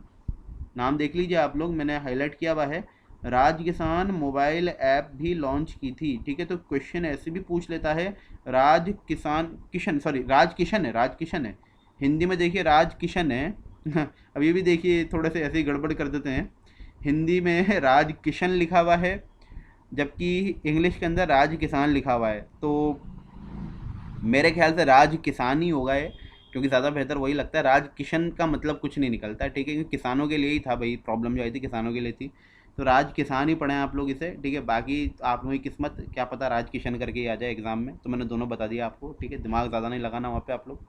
ठीक है, तो राज किसान या किशन लोकस्ट मोबाइल ऐप थी, ये गवर्नमेंट ऑफ राजस्थान ने लॉन्च की थी। ठीक है, इसके बाद एक जो बात यहाँ पे लिखी हुई है मैंने हाईलाइट की, मेलाथियन, ये दवा थी भाई जो छिड़की गई थी इनके प्रकोप को रोकने के लिए, मेलाथियन। ठीक है, आगे इसमें कुछ भी नहीं है काम का। ठीक है, सब बेकार है कि हमने कितने ट्रैक्टर यूज़ किए, कितने हमने हेलीकॉप्टर यूज़ किए, ये और वो सारी बातें हैं, हमें कुछ नहीं करना, कितने रुपये खर्च किए, हमें इनसे मतलब नहीं है। ठीक है, आगे हम बात करते हैं, तो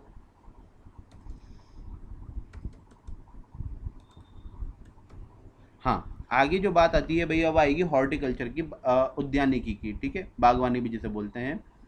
ठीक है, इसमें भाई देखो बहुत सारे मिशन चल रहे हैं बागवानी के अंदर। हमारे एक सबसे बड़ा जो हमारे मिशन चल रहा है वो चल रहा है नेशनल हॉर्टिकल्चर मिशन चल रहा है, राष्ट्रीय बागवानी मिशन चल रहा है। इसका उद्देश्य क्या है, एक तो हमें ज़्यादा एरिया के अंदर बागवानी लगवाएं। ठीक है, आप समझ सकते हैं बागवानी के अंदर जो इनकम होती है किसान की वो ज़्यादा होती है। अगर वो गेहूँ और चावल उगा के छोड़ के अगर वो किन्नू उगाने लगेगा तो किन्नू में उसको ज़्यादा मुनाफा मिलने की संभावना है। ठीक है, किन्नू हो गया, अमरूद हो गया, ऐसी चीज़ अगर वो उगाएगा तो उसको ज़्यादा पैसा मिलेगा। ठीक है, तो एक तो हम ज़्यादा एरिया में इनको उगाना चाहते हैं। ठीक है, ताकि लोगों की जो है वो बढ़े इनकम, इनका ओवरऑल प्रोडक्शन बनाना बढ़ाना चाहते हैं, प्रोडक्टिविटी बढ़ाना चाहते हैं, मतलब एक खेत से हमें ज़्यादा अमाउंट में संतरा वगैरह मिले। ठीक है, और हम अलग अलग प्रकार की हॉर्टिकल्चर क्रॉप्स को हमारे राजस्थान में उगाना चाहते हैं। ठीक है, हॉर्टिकल्चर क्रॉप्स के अंतर्गत क्या क्या आता है आप ज़रा देख लें।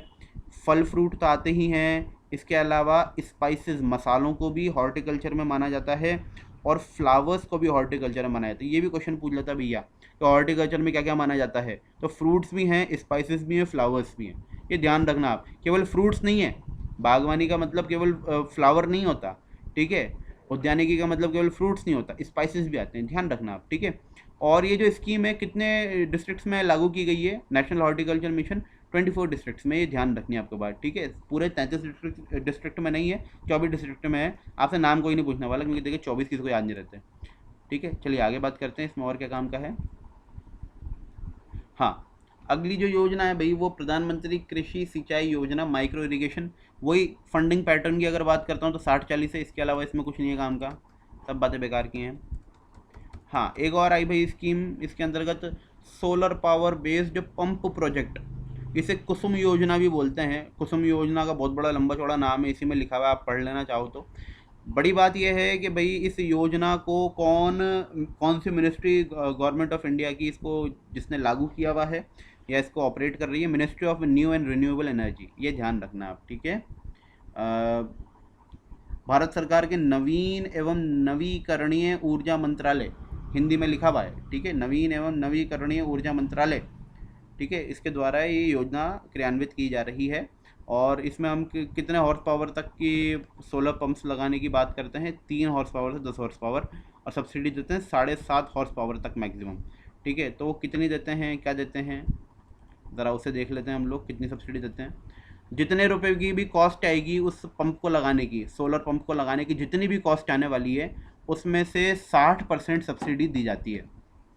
मान लेते हैं कि भाई 100 रुपये का पंप लग रहा है, तो 100 रुपये के पंप में से 60 रुपये सरकार देगी, बाकी 40 रुपये किसान को अपने जेब से लगाने पड़ेंगे। ये कहानी है। ठीक है, और वो 60 रुपये भी जो होते हैं उसमें 30 रुपये जो है केंद्र सरकार देगी, 30 रुपये राज्य सरकार देगी, ऐसा कुछ है। ठीक है, चलिए आगे बात करते हैं, राष्ट्रीय कृषि विकास योजना। राष्ट्रीय कृषि विकास योजना इसी के लिए थी, खासतौर से अलग अलग जो हम कृषि, ओवरऑल कृषि उसको विकसित करने के लिए थी। अब कृषि के अंतर्गत हॉर्टिकल्चर भी आता है, तो हॉर्टिकल्चर की वजह से हमने हॉर्टिकल्चर के लिए कुछ सेंटर ऑफ एक्सेलेंसेस खोले हैं राजस्थान के अंदर। वो कहाँ पे हैं वो इंपॉर्टेंट है आपके लिए, ठीक है। झालावाड़ में है, धौलपुर में है, टोंक, बूंदी, चित्तौड़गढ़, सवाई माधोपुर और उदयपुर में है। ये आपको याद रखने हैं सेंटर ऑफ एक्सेलेंसेस।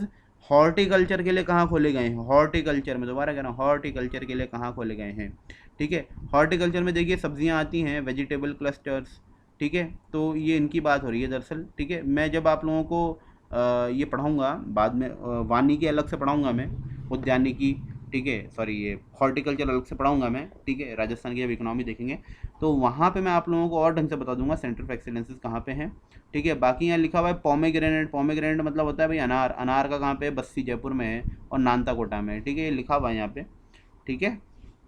नानता कोटा में तो सिट्रस फ्रूट्स का है, वैसे पता नहीं इन्होंने यहाँ पे पोमेग्रेनेट के साथ कैसे लिखा है, ठीक है। नानता कोटा में भाई सिट्रस फ्रूट्स का है, ठीक है, खट्टे फलों का है, इसका नहीं है, ठीक है। आपको तो बस ये ध्यान रखना है सेंटर ऑफ एक्सीलेंसेस कहाँ कहाँ खोले हैं, झालावाड़, धौलपुर, टोंक, बूंदी, चित्तौड़गढ़, सवाई माधोपुर और उदयपुर, ठीक है। चलिए आगे बढ़ते हैं। हाँ, अब अगली बात होती है भाई एग्रीकल्चरल मार्केटिंग की। एग्रीकल्चरल मार्केटिंग का मतलब क्या होता है कि एग्रीकल्चरल मार्केटिंग से तात्पर्य है कि भाई जो फसल उग चुकी है, उगने के बाद उनको किस तरीके से बेचा जाए ताकि किसान का ज़्यादा से ज़्यादा फ़ायदा हो, ठीक है। ताकि किसान का कोई शोषण ना कर सके, वो मंडी में ही बेचने आए ताकि उसको अच्छे से अच्छा दाम मिल सके। ये सारी बातें होती है एग्रीकल्चरल मार्केटिंग के अंतर्गत, ठीक है। तो मैं ये सबसे पहले तो ये देख लेते हैं कि भाई इसको कौन सी जो हमारा डायरेक्टरेट है वो इसको मैनेज करता है, डायरेक्टरेट ऑफ एग्रीकल्चरल मार्केटिंग, ठीक है। डायरेक्टरेट ऑफ एग्रीकल्चरल मार्केटिंग, अगर मैं हिंदी में बात करूं तो हिंदी में इसको कहते हैं मंडी नियामक कृषि विपणन निदेशालय। कृषि विपणन निदेशालय काम कर रहा है, ठीक है। राज्य के अंदर जितनी भी मंडियां हैं उनको रेगुलेट कर रहा है, वो किस तरीके से फंक्शन करती हैं उनके ऊपर निगरानी रख रहा है और उनको दिशा निर्देश देता है कि आप इस तरीके से काम कीजिए, ठीक है। डायरेक्टरेट ऑफ एग्रीकल्चरल मार्केटिंग, ये इसका काम है, ठीक है। अब एग्रीकल्चरल मार्केटिंग एक बहुत बड़ी अपने आप में चीज़ है, ठीक है। इसमें अलग अलग योजनाएं सरकार ने चला रखी हैं। तो एक योजना का सबसे पहला नाम आया राजीव गांधी कृषक साथी सहायता योजना, ठीक है। राजीव गांधी कृषक साथी सहायता योजना, इसमें क्या होता है किसान को, ठीक है, ये एग्रीकल्चरलिस्ट आ गया। एग्रीकल्चर लेबरर जो वहाँ पे काम करने वाले मंडी में श्रमिक होते हैं उनकी बात, सॉरी जो एग्रीकल्चरल लैंड पे जो लेबर की तरह काम करते हैं उनकी बात हो रही है। किसानों की तो बात हो ही रही है, किसानों के साथ जो एग्रीकल्चरल लैंड पे जो लेबर की तरह काम करते हैं और हम्माल वगैरह जो काम करते हैं मंडियों के अंदर, उनको सहायता देने की बात हो रही है, फाइनेंशियल असिस्टेंस देने की बात हो रही है, ठीक है। उनको सहायता दी जाती है, फाइनेंशियल असिस्टेंस कितनी दी जाती है इसमें लिखा ही नहीं है, हमें परेशान नहीं होना इस वजह से। इसके बाद किसान कलेवा योजना आई। किसान कलेवा योजना खाना खिलाने की बात है भाई किसानों को और वहाँ काम करने वाले उपज मंडियों के अंदर काम करने वाले लोगों को 5 रुपये में खाना मिल जाता है, ठीक है, किसान कलेवा योजना के अंतर्गत। एक और जो योजना है मंडी से जुड़ी हुई योजना है वो है महात्मा ज्योतिबा फुले मंडी श्रमिक कल्याण योजना। मतलब मंडी में काम करने वाले श्रमिक या मैं कहूँ लेबरर्स के कल्याण के लिए जो योजना है 2015 की है, पुरानी हो चुकी है, संभावना कम है आने की क्योंकि देखिए पुरानी गवर्नमेंट की ये योजना है। और देखिए कोई भी गवर्नमेंट हो वो अपनी योजनाओं का प्रचार प्रसार करती है, पुरानी गवर्नमेंट की योजनाओं पे दिमाग कम लगाती है, ठीक है। ये एक टेंडेंसी होती है किसी भी गवर्नमेंट की, ठीक है। तो आप इस बात का ध्यान रखना।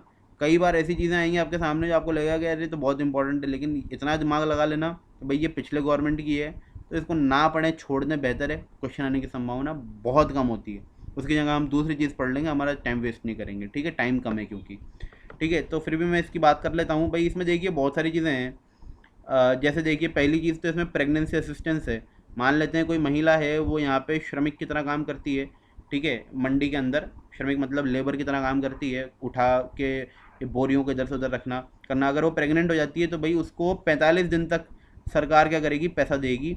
वो 45 दिन तक काम पे ना आए तो कितना देगी, नॉन स्किल्ड लेबर के बराबर। नॉन स्किल्ड लेबर रेट जो है तकरीबन हमारे यहाँ पे 230-240 रुपये पर डे की है, पर डे, एक दिन की, ठीक है। तो तकरीबन इतना रुपया उस महिला को मिल जाएगा, ठीक है, 45 दिनों तक, ठीक है। उसके बाद उसे काम करना पड़ेगा और तभी पैसा मिलेगा, अदरवाइज़ नहीं मिलेगा, जो भी जहाँ भी काम करती है वो, ठीक है। तो 45 दिन तक सरकार उसका कर देती है इंतज़ाम, ठीक है। और उसके पति का 15 दिन के लिए इंतज़ाम हो जाता है, उसके पति को 15 दिन तक के पैसे मिल जाते हैं, उससे ज़्यादा नहीं मिलते। उसे पेरेंटल कहूँगा जो होती है ना, क्या कहते हैं उसे, जो किसी फादर को लीव मिलती है उसकी बात कर रहा हूँ दरअसल में, ठीक है।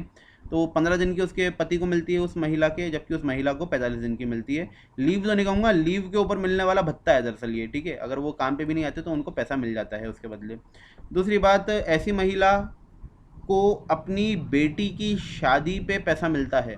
अगर कोई ऐसी महिला है, लेडी लेबरर है, ठीक है, तो उसकी जब बेटी बड़ी हो जाएगी और उसकी शादी भी अगर वो करती है, तो 2 बेटियों की शादी में 50-50 हज़ार रुपये तक की सहायता मिल जाती है, ठीक है। इसके अलावा इसी योजना के अंतर्गत अगर बच्चे हैं तो बच्चों को 60% से ऊपर आने वाले बच्चों को स्कॉलरशिप दी जाती है सरकार की तरफ से, ठीक है। और इसके अलावा अगर उनको कुछ चोट दुर्घटना वगैरह हो जाती है या उनका ऑपरेशन वगैरह कुछ होता है तो मेडिकल असिस्टेंस भी मिलता है 20,000 रुपये का, ठीक है। 20,000 रुपये सरकार वहन करती है खर्चा।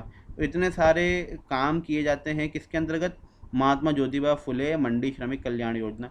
तो हो सकता है आप लोगों से स्टेटमेंट्स देके पूछ ले इस बार क्वेश्चन, ठीक है। तो हो सकता है आ जाए, बाकी मेरे को संभावना कम लगती है, ठीक है। अब आगे अगली बात जहाँ से क्वेश्चन आने की संभावना है, एग्रीकल्चर मार्केटिंग बोर्ड के अंदर। देखिए, एक तो राजस्थान ने क्या किया है इस बार, एक बहुत सारी पॉलिसीज़ लॉन्च की है जो 2019 और 20 में लॉन्च हुई हैं। उनके ऊपर क्वेश्चन आने की संभावना ज़्यादा है, इनके ऊपर संभावना कम है, ठीक है। तो अब ये भी राजस्थान ने जो एग्रीकल्चर के अंदर एक प्रोसेसिंग के ऊपर योजना, सॉरी, पॉलिसी लॉन्च की है। हिंदी के अंदर इसे कहते हैं राजस्थान कृषि प्रसंस्करण, कृषि व्यवसाय एवं कृषि निर्यात प्रोत्साहन नीति 2019। Rajasthan agro processing, agri business and agri exports promotion policy. मतलब इसके अंदर भाई देखिए हम लोग क्या क्या करने वाले हैं, प्रोसेसिंग के यूनिट्स खोलने के लिए हम लोग पॉलिसी बना रहे हैं, एग्रीकल्चरल बिजनेस को बढ़ाने के लिए पॉलिसी बना रहे हैं, और एग्रीकल्चर के एक्सपोर्ट्स को बढ़ावा देने के लिए हम पॉलिसी बना रहे हैं, ठीक है। और ये पॉलिसी कब लॉन्च की गई, 17 दिसंबर 2019 को, जब सरकार ने 1 साल पूरा किया, ठीक है। दिसंबर में सरकार 1 साल पूरा करती है अपना, हर साल मतलब 1 साल बढ़ता जाता है दिसंबर के अंदर, ठीक है। 17 दिसंबर को ही, 17 या 16 दिसंबर को सरकार का गठन हुआ था। तो इसी के आसपास उसने लॉन्च की है योजना, इसलिए हो सकता, योजना नहीं ये पॉलिसी, इसलिए हो सकता है आपसे डेट पूछ ले। आप समझ सकते हैं, डेट इसलिए इंपॉर्टेंट हो जाती है ये, क्योंकि सरकार के पूरे 1 साल हुआ था इस समय 2019 में। तो ये पॉलिसी क्या है, ज़रा से इस पॉलिसी के ऊपर हम लोग नज़र डाल लेते हैं, क्योंकि देखिए क्वेश्चन बनने की संभावना ज़्यादा है। मैंने आपसे पहले भी कहा है, ये राजस्थान गवर्नमेंट, जो प्रेजेंट राजस्थान गवर्नमेंट है उसकी पॉलिसी उसकी तरह लाई भी है, तो इसमें से क्वेश्चन ज़्यादा आने की संभावना है, ठीक है। पहली बात तो ये है कि भाई इसके अंदर जो हम अप्रोच यूज़ करने वाले हैं वो क्लस्टर बेस्ड अप्रोच यूज़ करने वाले हैं। मतलब एक क्लस्टर के अंदर किसी चीज़ों को उगाएंगे ताकि कम से कम नुकसान हो जब उसका हार्वेस्ट किया जाए, ठीक है। और ज़्यादा से ज़्यादा किसानों को हम क्या करेंगे, प्रोसेसिंग से जोड़ेंगे। अच्छा, प्रोसेसिंग का मतलब क्या होता है, मैं ज़रा समझा देता हूँ। फूड प्रोसेसिंग का मतलब क्या होता है, जैसे आम से फ्रूटी बना देना, ठीक है। मतलब कहने का मतलब ये है कि रॉ मटेरियल से कुछ नई चीज़ बना देना जिसका थोड़ा सा पैसा ज़्यादा मिल जाए, उसे प्रोसेसिंग कहते हैं, ठीक है। जैसे कैरी से अचार बना देना, ये प्रोसेसिंग कहलाता है, ठीक है। जैसे भी आप काम कर सको, जितने भी आप काम कर सको, जैसे दूध से बटर बना देना, घी बना देना, ये सब प्रोसेसिंग कहलाता है, ठीक है। तो ज़्यादा से ज़्यादा फार्मर्स को हम क्या करना चाहते हैं, इस काम से जोड़ना चाहते हैं, क्योंकि इसके अंदर क्या है, इनकम ज़्यादा होती है इस तरह के काम में, ठीक है। उसके बाद अगला जो हमारा इसमें पॉइंट रहता है वो रहता है फार्मर की इनकम को बढ़ाना चाहते हैं भाई हम, वो तो है ही सही बात, ठीक है। इसके अलावा promote value addition and export of crops. हम चाहते हैं कि भाई ज़्यादा से ज़्यादा पैसा बढ़ता जाए, हमारे एग्रीकल्चर के अंदर वैल्यू एडिशन ज़्यादा हो, और हम हमारी क्रॉप को क्या करें, एक्सपोर्ट ज़्यादा करें, जिससे हमें पैसा ज़्यादा मिले। हम अगली बात जो इसमें चाहते हैं वो क्या चाहते हैं, एम्प्लॉयमेंट का ज़्यादा से ज़्यादा जनरेशन हो, ठीक है। ताकि क्योंकि नए लोग हम चाहते हैं इसके अंदर जुड़ें और ज़्यादा एम्प्लॉयमेंट का जनरेशन हो। हम चाहते हैं कि नई नई फैक्ट्रीज इसमें स्थापित हों फूड प्रोसेसिंग में, ठीक है। क्योंकि देखिए कोई फैक्ट्री है जो किसी आम से फ्रूटी बना सकती है, वो फैक्ट्री का ही काम होती है। फैक्ट्री होगी तो वहाँ अपने आप ही एम्प्लॉयमेंट आ जाएगा, ठीक है, ये उसकी बात हो रही है। अब अगर ऐसी फैक्ट्रीज़ लगेंगी तो उनमें सरकार किस तरीके से फाइनेंशियल सपोर्ट देगी, ठीक है। क्योंकि देखिए सरकार जब तक कुछ कहते हैं उससे कि हम लालच नहीं देगी तब तक कोई उधर खींचने वाला नहीं है, वो वाली बात है, ठीक है। तो सरकार इसमें किस तरह का सपोर्ट देगी, मैं उसकी बात कर रहा हूँ। तो यहाँ देखिए, अगर कोई व्यक्ति इस तरह की प्रोसेसिंग या इंफ्रास्ट्रक्चर डेवलपमेंट करता है, प्रोसेसिंग फैक्ट्री वगैरह लगाता है अगर कोई व्यक्ति, तो उसमें देखिए 50% तक सरकार उसमें खर्चा वहन करेगी, या 1 करोड़ रुपए तक। 100 लाख का मतलब होता है 1 करोड़। देखिए अगर कोई किसान लगाता है एग्रो प्रोसेसिंग यूनिट तो सरकार 50% उसका सब्सिडी देगी, या वो मैक्सिमम कितना हो सकता है 1 करोड़ तक हो सकता है। लेकिन अगर कोई बिजनेसमैन लगाता है ऐसी कोई एग्रीकल्चर प्रोसेसिंग फैक्ट्री, तो उसको 25% तक की छूट देगी सरकार, 25% तक की सब्सिडी देगी, या मैक्सिमम 50 लाख रुपए तक की सब्सिडी देगी सरकार। ठीक है, तो किसानों को ज़्यादा फायदा है, किसानों को चाहती है सरकार कि वो ज़्यादा उतरें इस क्षेत्र में, तभी तो उनको सब्सिडी ज़्यादा दे रही है। ठीक है, इसके बाद सरकार कह रही है आगे इसके अंदर, इस पॉलिसी के अंदर, कि अगर आप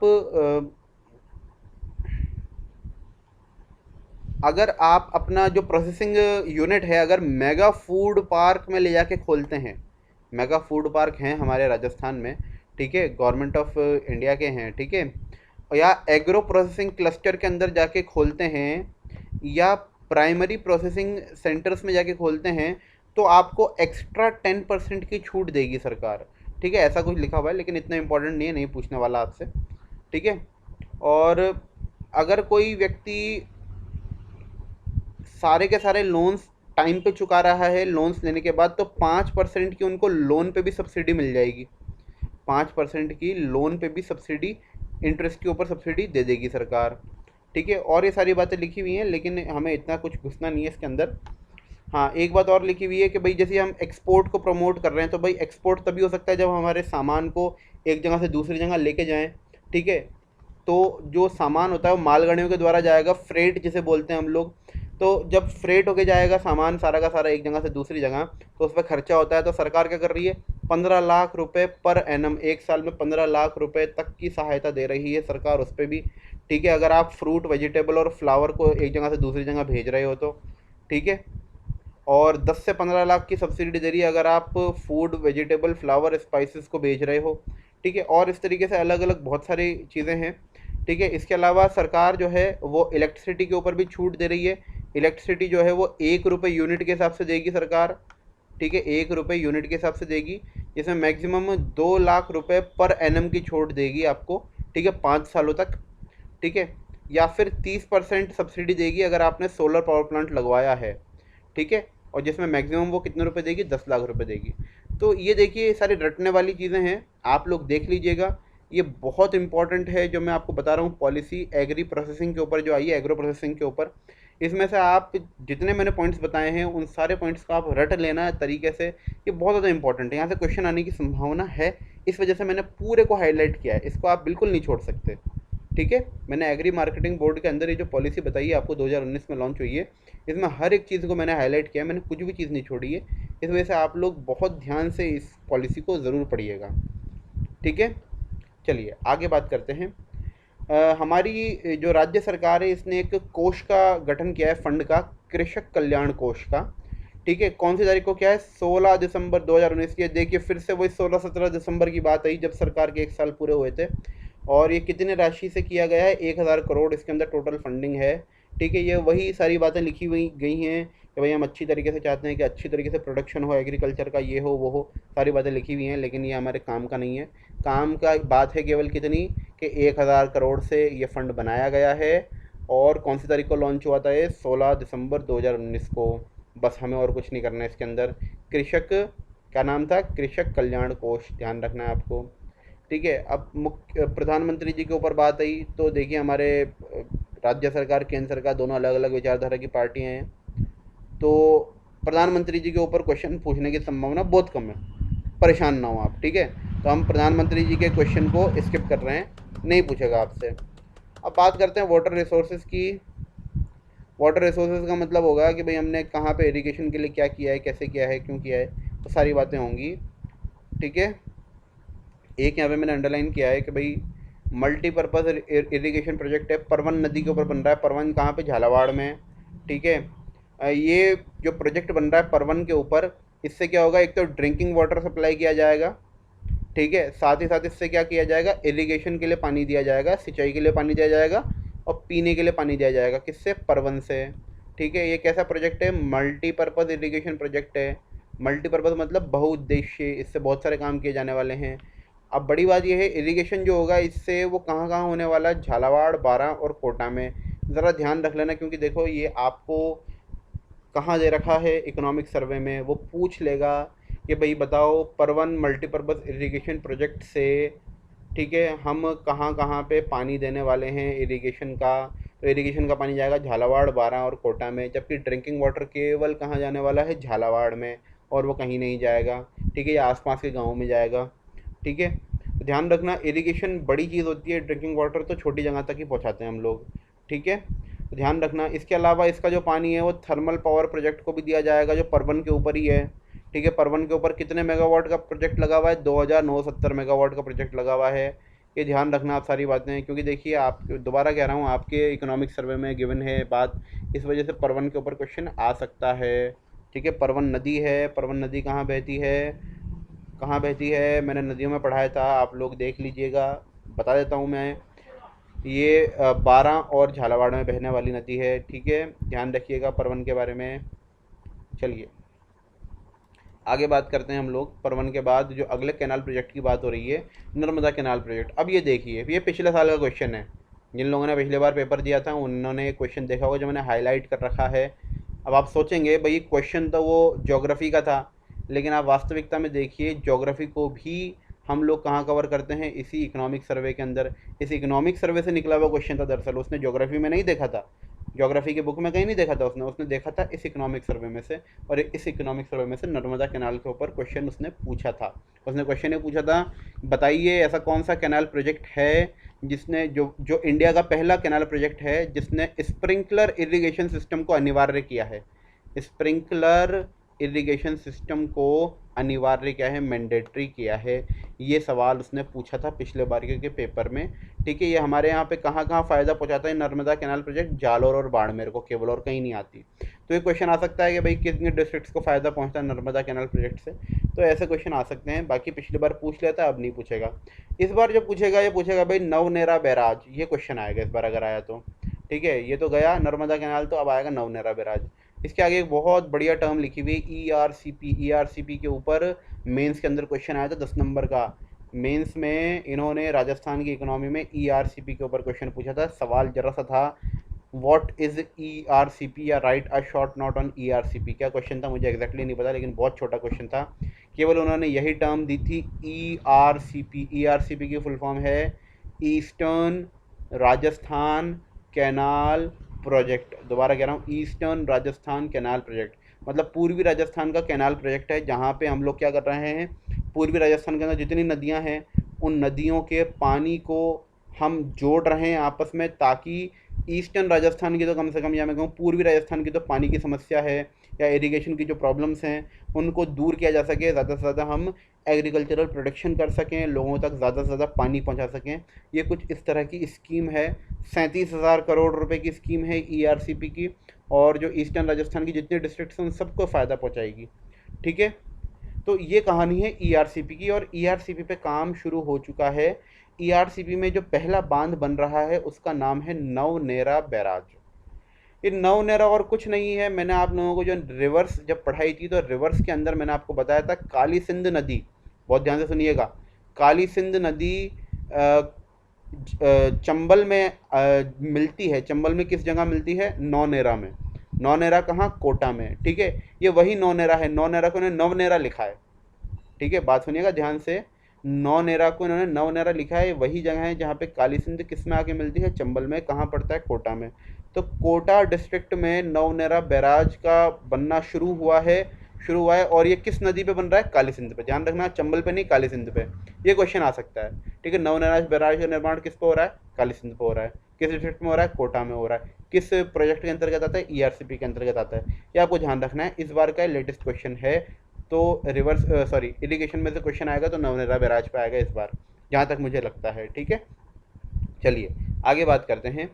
अगला जो प्रोजेक्ट आता है उसका नाम है Rajasthan water sector livelihood improvement project, RW slip, ठीक है। इसके अंतर्गत अगर आप लोग देखेंगे तो इसमें काम क्या किया जा रहा है, इसमें भाई हम जो छोटे बड़े हमारे यहाँ इरिगेशन प्रोजेक्ट हैं उनका हम दोबारा से रिहेबिलिटेशन और रिनोवेशन कर रहे हैं।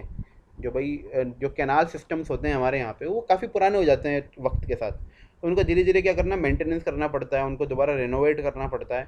ठीक है, तो ये दरअसल RW स्लिप जो प्रोजेक्ट है ये वही काम करने वाला है। ये हमारे यहाँ के जितने भी पुराने जो हैं हमारे यहाँ पे कैनाल सिस्टम वगैरह, उनको ये सही करेगा, दुरुस्त करेगा दोबारा से। ठीक है, ताकि वो काम में ले जा सके। कितने डिस्ट्रिक्ट में किया जा रहा है काम, ये 27 डिस्ट्रिक्ट में। और कितने इरीगेशन प्रोजेक्ट्स कवर हैं RW स्लिप के अंदर, 137 इरीगेशन प्रोजेक्ट, 137 सिंचाई परियोजनाएं 27 ज़िलों की इसमें शामिल हैं। और इस पे जो क्वेश्चन आएगा वो क्वेश्चन ये आएगा कि भाई किस इंटरनेशनल एजेंसी की सहायता से, मतलब कौन सी इंटरनेशनल एजेंसी इसके लिए पैसा उपलब्ध करा रही है, ठीक है, लोन उपलब्ध करा रही है। तो वो नाम है Zika, JICA, Japan international cooperation agency. Japan बहुत ज़्यादा पैसा देता है भाई हम लोगों को, राजस्थान को। ठीक है, अलग अलग तरह के डेवलपमेंट प्रोजेक्ट्स के लिए।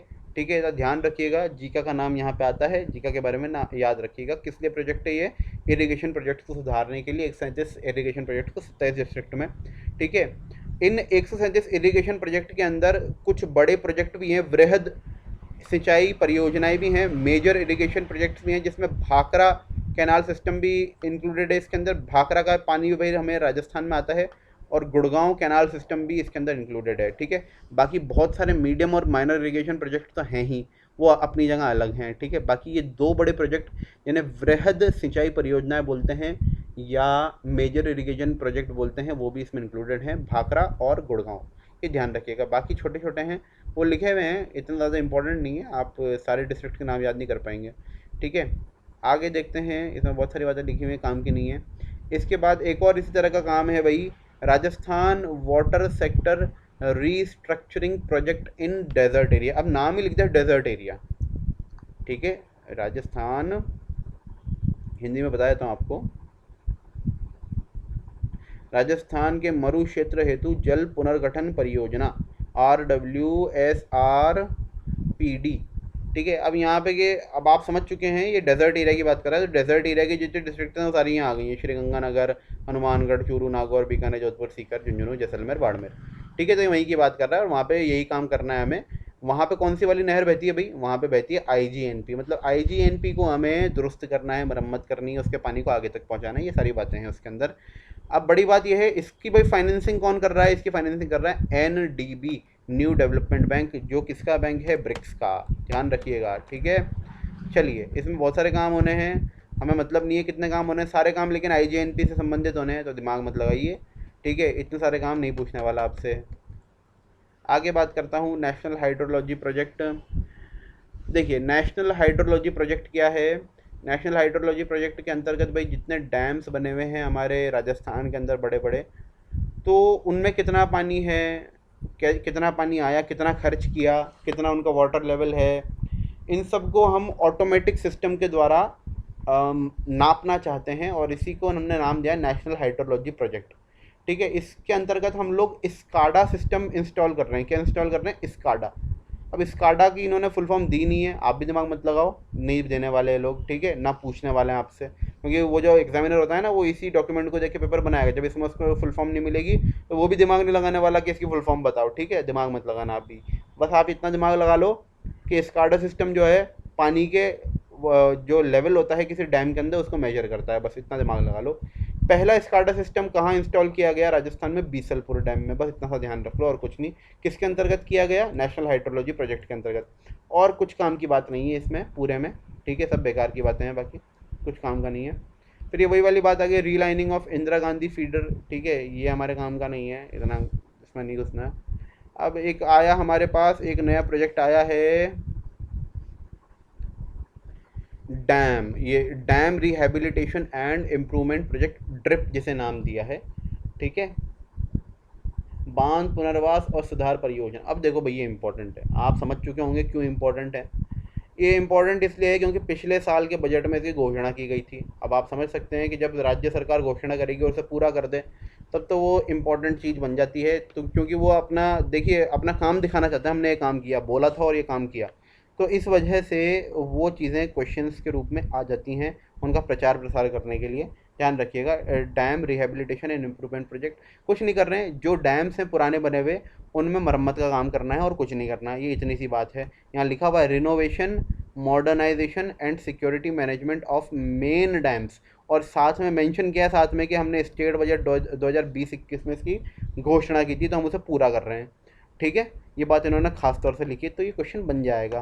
पहले फेज़ में 7 डैमों की बात हो रही है, उसके बाद 6 डैमों की डीपीआर बना के भेज दी, ये कर दिया वो कर दिया, दिमाग नहीं लगाना हम लोगों को इतना ज़्यादा। ठीक है, बस ये ध्यान रखना है ड्रिप का संबंध किससे है, जो हमारे यहाँ पे डैम्स हैं उनके जीर्णोद्धार से। जीर्णोद्धार का मतलब होता है उनको वापस से हम रिनोवेट कर रहे हैं, रिनोवेशन से है। ठीक है, बस ये कहानी है इसमें, ड्रिप का संबंध इससे है।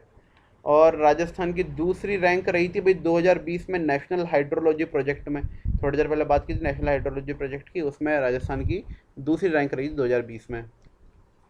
ठीक है, अब एक चीज़ आती है नई, कॉलोनाइजेशन डिपार्टमेंट की बात करते हैं। कॉलोनाइजेशन डिपार्टमेंट उपनिवेशन जो विभाग है भाई, ये आईजीएनपी से संबंधित है, बस इतनी सी बात है। आईजीएनपी के आसपास एग्रीकल्चरल लैंड का अलॉटमेंट किस तरीके से होगा, कृषि भूमि का किस तरीके से वितरण किया जाए, किस किस को किया जाए, ये काम कौन देखता है, उपनिवेशन विभाग देखता है, कॉलोनाइजेशन डिपार्टमेंट देखता है। ठीक है, तो हमें इससे ज़्यादा इसमें दिमाग नहीं लगाना, इससे ज़्यादा कुछ दे भी नहीं रखा। कमांड एरिया डेवलपमेंट क्या करता है भाई, कमांड एरिया डेवलपमेंट का काम है, ये देखिए किसके अंतर्गत आता है, जल शक्ति विभाग जो है Rajasthan sorry state central government का, गवर्नमेंट ऑफ इंडिया का। ठीक है, उसके अंतर्गत आता है CAWDM, command area water development and water management. ठीक है, ये काम क्या करता है ये, पहली बात तो ये करता है पक्का वाटर कोर्सेज, मतलब जो छोटी छोटे नहरें निकाली जाती हैं उनको पक्का करने का काम करता है। ठीक है, उनके आसपास लैंड को डेवलप करता है, अच्छी करता है, पक्की कर देता है ज़मीन को। ठीक है, और भी बहुत सारे काम करता है ये। ठीक है, कहीं पे पानी वगैरह भर रहा होता है तो उसको निकालने का काम करता है, पानी नहीं भरे, सेम की समस्या ना हो, ये सारे काम करता है कमांड एरिया डेवलपमेंट। कहाँ कहाँ करता है, बहुत सारी जगह कर रहा है, लेकिन हमें दिमाग नहीं लगाना क्योंकि इतना सारा नहीं पूछने वाला आपसे। ठीक है, पुरानी परियोजना है, बहुत पहले से चलता आ रहा है। ठीक है,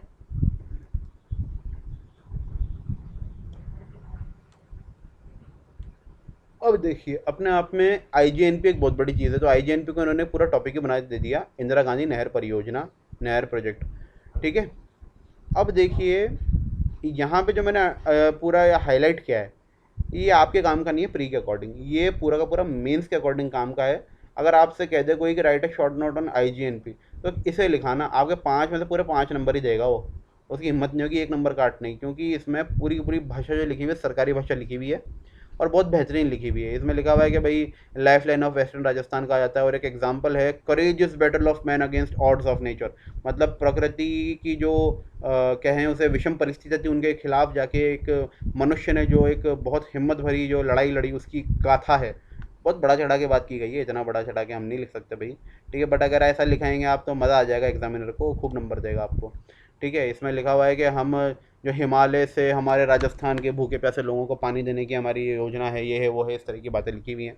तो आप देख लेना इसे, आपके मेंस के अकॉर्डिंग काम का है, प्री में बिल्कुल काम नहीं आएगा। ठीक है, अब इसमें जो काम की बात है वो ये है कि भाई देखिए कंटिन्यूस यूज़ हो रहा है आईजीएनपी का, तकरीबन 50 साल होने को आ रहे हैं अब इसको, आईजीएनपी को, या हो चुके होंगे।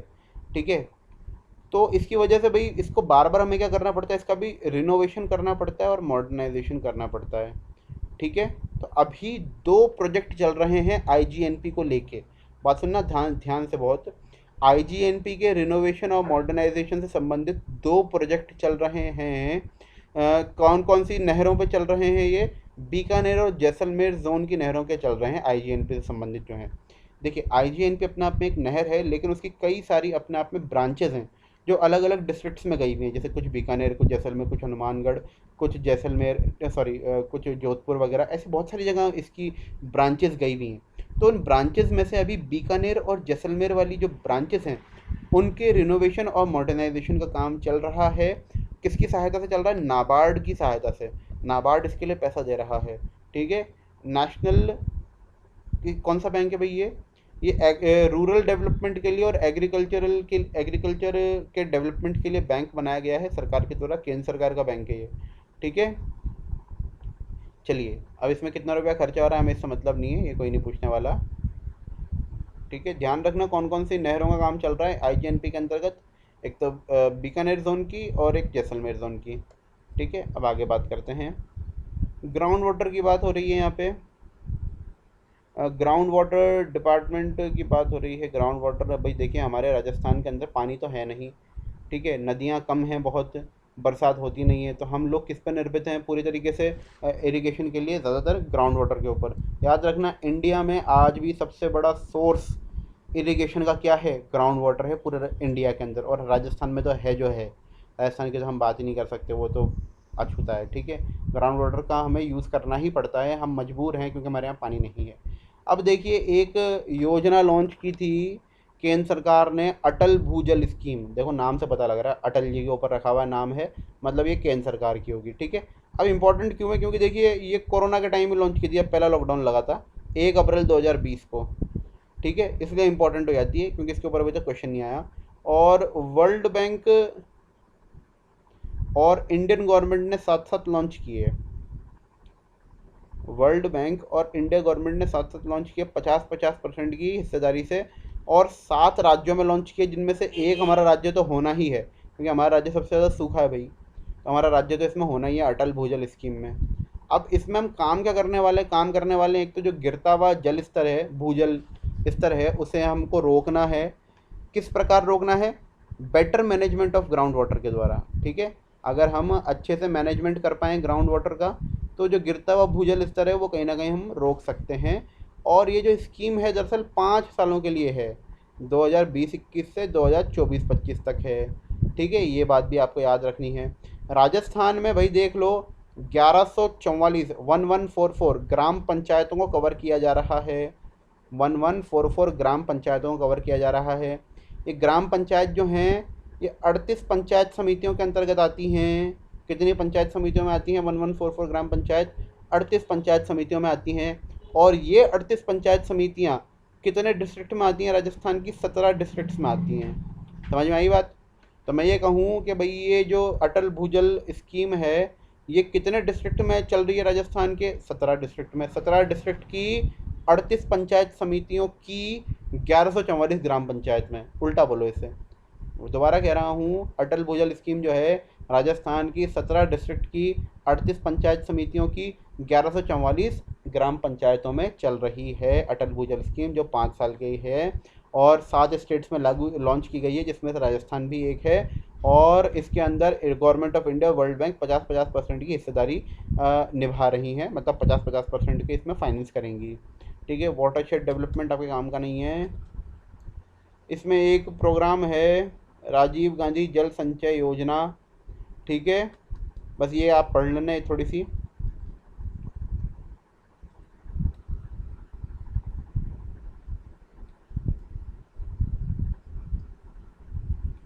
अब बस ये आखिरी चीज़ आपको पढ़ा रहा हूँ आज मैं, इसके बाद आज का लेक्चर मैं यही रोक रहा हूँ, क्योंकि देखिए चैप्टर बहुत बड़ा है। 1 घंटे 20-22 मिनट का तो मेरा वीडियो हो चुका है, और अभी 10 पन्ने और बचे हैं। 10 पन्ने अगर पढ़ाने बैठूंगा तो 1 घंटा और निकल जाएगा, आप लोगों से भी मुझे नहीं झेला जाएगा, ठीक है। तो मैं अभी अपने वीडियो को यहीं रोक रहा हूँ। सबसे लंबा चैप्टर है इस वजह से, अदरवाइज़ मैं पूरा चैप्टर कंप्लीट कर देता, मुझे कोई इशू नहीं था, ठीक है। अगला भी वीडियो तकरीबन इतनी लेंथ का बनेगा और इसी चैप्टर के ऊपर बनेगा, तो इस चैप्टर को मैं पार्ट 1 पार्ट 2 में करके डालने वाला हूँ, ठीक है। अब अगली जो बात आती है इरिगेशन के बाद, वो आती है स्टेट वेयर हाउसिंग कॉरपोरेशन की। वेयर हाउस का मतलब होता है गोदाम। भाई जो किसानों ने फसलें उगाई हैं उनको कहीं ना कहीं तो रखना होगा, स्टोर करना होगा, नहीं तो वो ख़राब हो जाएंगी, क्योंकि देखिए सारी फसल एक साथ नहीं बिक जाती, ठीक है। और अगर बिक भी जाती है तो मार्केट में एक साथ नहीं आती, उसे आने में टाइम लगता है, तो उसका स्टोर करना पड़ता है कहीं ना कहीं वेयर हाउसेज में। वेयर हाउसेज मतलब गोदाम। तो राजस्थान में जो वेयर हाउसेज हैं उन्हें ऑपरेट कौन करता है? Rajasthan state warehousing corporation सरकारी संस्था है, Rajasthan state warehousing corporation, ठीक है। ये क्या करती है? ऑपरेट करती है और बनाती भी है, बिल्ड भी करती है, और उनको फिर बाद में बनाने का ऑपरेट भी करती है गोडाउंस को, ठीक है। समझ में आ गई बात? इसके अंदर इसके इनमें आप भाई देखो एग्रीकल्चरल प्रोडक्ट्स तो रख ही सकते हो आप, मतलब जो खेती बाड़ी की चीज़ें हैं वो तो रख ही सकते हो। इनके अलावा बीजों को भी आप उनके अंदर रख सकते हो, सीड्स भी रख सकते हो भाई वहाँ पे, ठीक है। अगर आपको लगता है ख़राब हो जाएंगे आपके बीज तो आप बीज रख दो, खाद रख दो, फर्टिलाइज़र रख दो, अपने एग्रीकल्चरल इम्प्लीमेंट्स जो आप एग्रीकल्चरल लैंड के अंदर डालने वाले उन्हें रख दो, या ऐसी कोई भी चीज़ जो सड़ गल सकती है और एग्रीकल्चर के काम आएगी उनको आप यहाँ पे स्टोर कर सकते हो, ठीक है। डीप फ्रीज़र होते हैं इनके अंदर, काफ़ी लंबे समय तक इनमें स्टोरेज हो जाता है, ठीक है। और मतलब डीप फ्रीज़र भी होते हैं, और कुछ ऐसी जगह भी होती है जैसे मान लीजिए गेहूँ रखना है, कट कट गई फसल, तो बड़े बड़े टीन शेड होते हैं इनके पास, वहाँ पे आप ले आके रख दो, किराया ले लेते हैं आपसे और आपको कुछ नहीं करना है, ठीक है। तो इनके यहाँ थोड़ा सेफ़ रहता है, ठीक है। कीड़े मकोड़े भी नहीं कोई मतलब चूहे वगैरह भी नहीं आते ज़्यादा, वैसे तो आते हैं, सरकारी काम में तो आते हैं, ठीक है, बट फिर भी ओवरऑल सेफ़ रहती है चीज़, ठीक है। तो राजस्थान के अंदर जो हमारा ये वेयर हाउसिंग कॉरपोरेशन है, राजस्थान का Rajasthan state warehousing corporation, total 93 गोदाम या कह लूँ वेयर हाउसेस को ऑपरेट कर रहा है। और कितने डिस्ट्रिक्ट्स में कर रहा है? 31। 33 डिस्ट्रिक्ट में नहीं कर रहा, पूरी 33 डिस्ट्रिक्ट्स में इसके गोडाउन नहीं है, 31 डिस्ट्रिक्ट्स में है। और कितने हैं? 93 है। ध्यान रखना, 31 इंटू 3 करोगे 93 आ जाएगा, याद रखने में आसानी होगी, ठीक है। अब इसमें क्या है भाई, जो हमारा वेयर हाउस है, इसके अंदर अगर कोई व्यक्ति अपना सामान लेके जाता है, तो जो हमारी जो Rajasthan state warehousing corporation है वो उसे किस तरीके से सब्सिडीज़ देती है, ज़रा से उसकी बात कर लेते हैं। कि अगर कोई SC ST का अगर फार्मर चला जाता है, SC ST से संबंधित फार्मर चला जाता है, तो पूरी फीस का 70% माफ़, मतलब वो 70% सब्सिडी दे देती है। अगर कोई जनरल फार्मर चला जाता है, जनरल या OBC फार्मर, तो उसकी 60% फीस माफ़, मतलब 60% सब्सिडी। और अगर कोई कोऑपरेटिव सोसाइटी चली जाती है तो उसकी 10% फीस माफ़। तो पूरी किससे लेते हैं? पूरी लेते हैं भैया जो लोग बिजनेसमैन लोग होते हैं, जो बिज़नेस करने के लिए जो ख़रीद लेते हैं गेहूँ वगैरह को, ठीक है, उनसे, उनको अगर रखना है अपने माल को वहाँ पे ले जाके, तो उनसे पूरी फीस ली जाती है। जबकि किसानों को यहाँ पे स्पेशल छूट दी जाती है, क्योंकि किसान भाई के पास वैसे ही पैसा नहीं होता, सरकार चाहती है उनकी जेब में पैसा बचे, तो उसके लिए कुछ ऐसी स्कीम्स करती रहती है सरकार, ठीक है। तो आगे हमारे भाई देखिए एनिमल हस्बेंड्री आता है, लेकिन एनिमल हस्बेंड्री को मैं इस लेक्चर में कंप्लीट नहीं कर रहा हूँ। 1.5 घंटे का वीडियो हो चुका है, इससे ज़्यादा मेरी भी हिम्मत नहीं है बनाने की। मैं कोशिश करूँगा, राजस्थान ज्योग्राफी के वीडियोस कुछ रुक गए हैं, मैं पूरा प्रयास करूँगा कि जल्द से जल्द उसकी वीडियो सीरीज़ दोबारा शुरू करूँ। मैं दरअसल उसमें पूरी रिसर्च करने के बाद ही कोई वीडियो डालता हूँ, तो उसमें मुझे समय लग जाता है। अब मैं जो समय है अपना इस इकोनॉमिक सर्वे को भी दे रहा हूँ और उसको भी दे रहा हूँ, इसलिए थोड़ा टाइम मैनेज नहीं हो पा रहा है। लेकिन जल्द ही अगले वीक से मुझे लगता है मैं फिर से ट्रैक पे आ जाऊँगा और आप लोगों के साथ फिर से पूरी तरीके से जुड़ जाऊँगा, ठीक है। तो आज के लिए इतना ही, थैंक यू।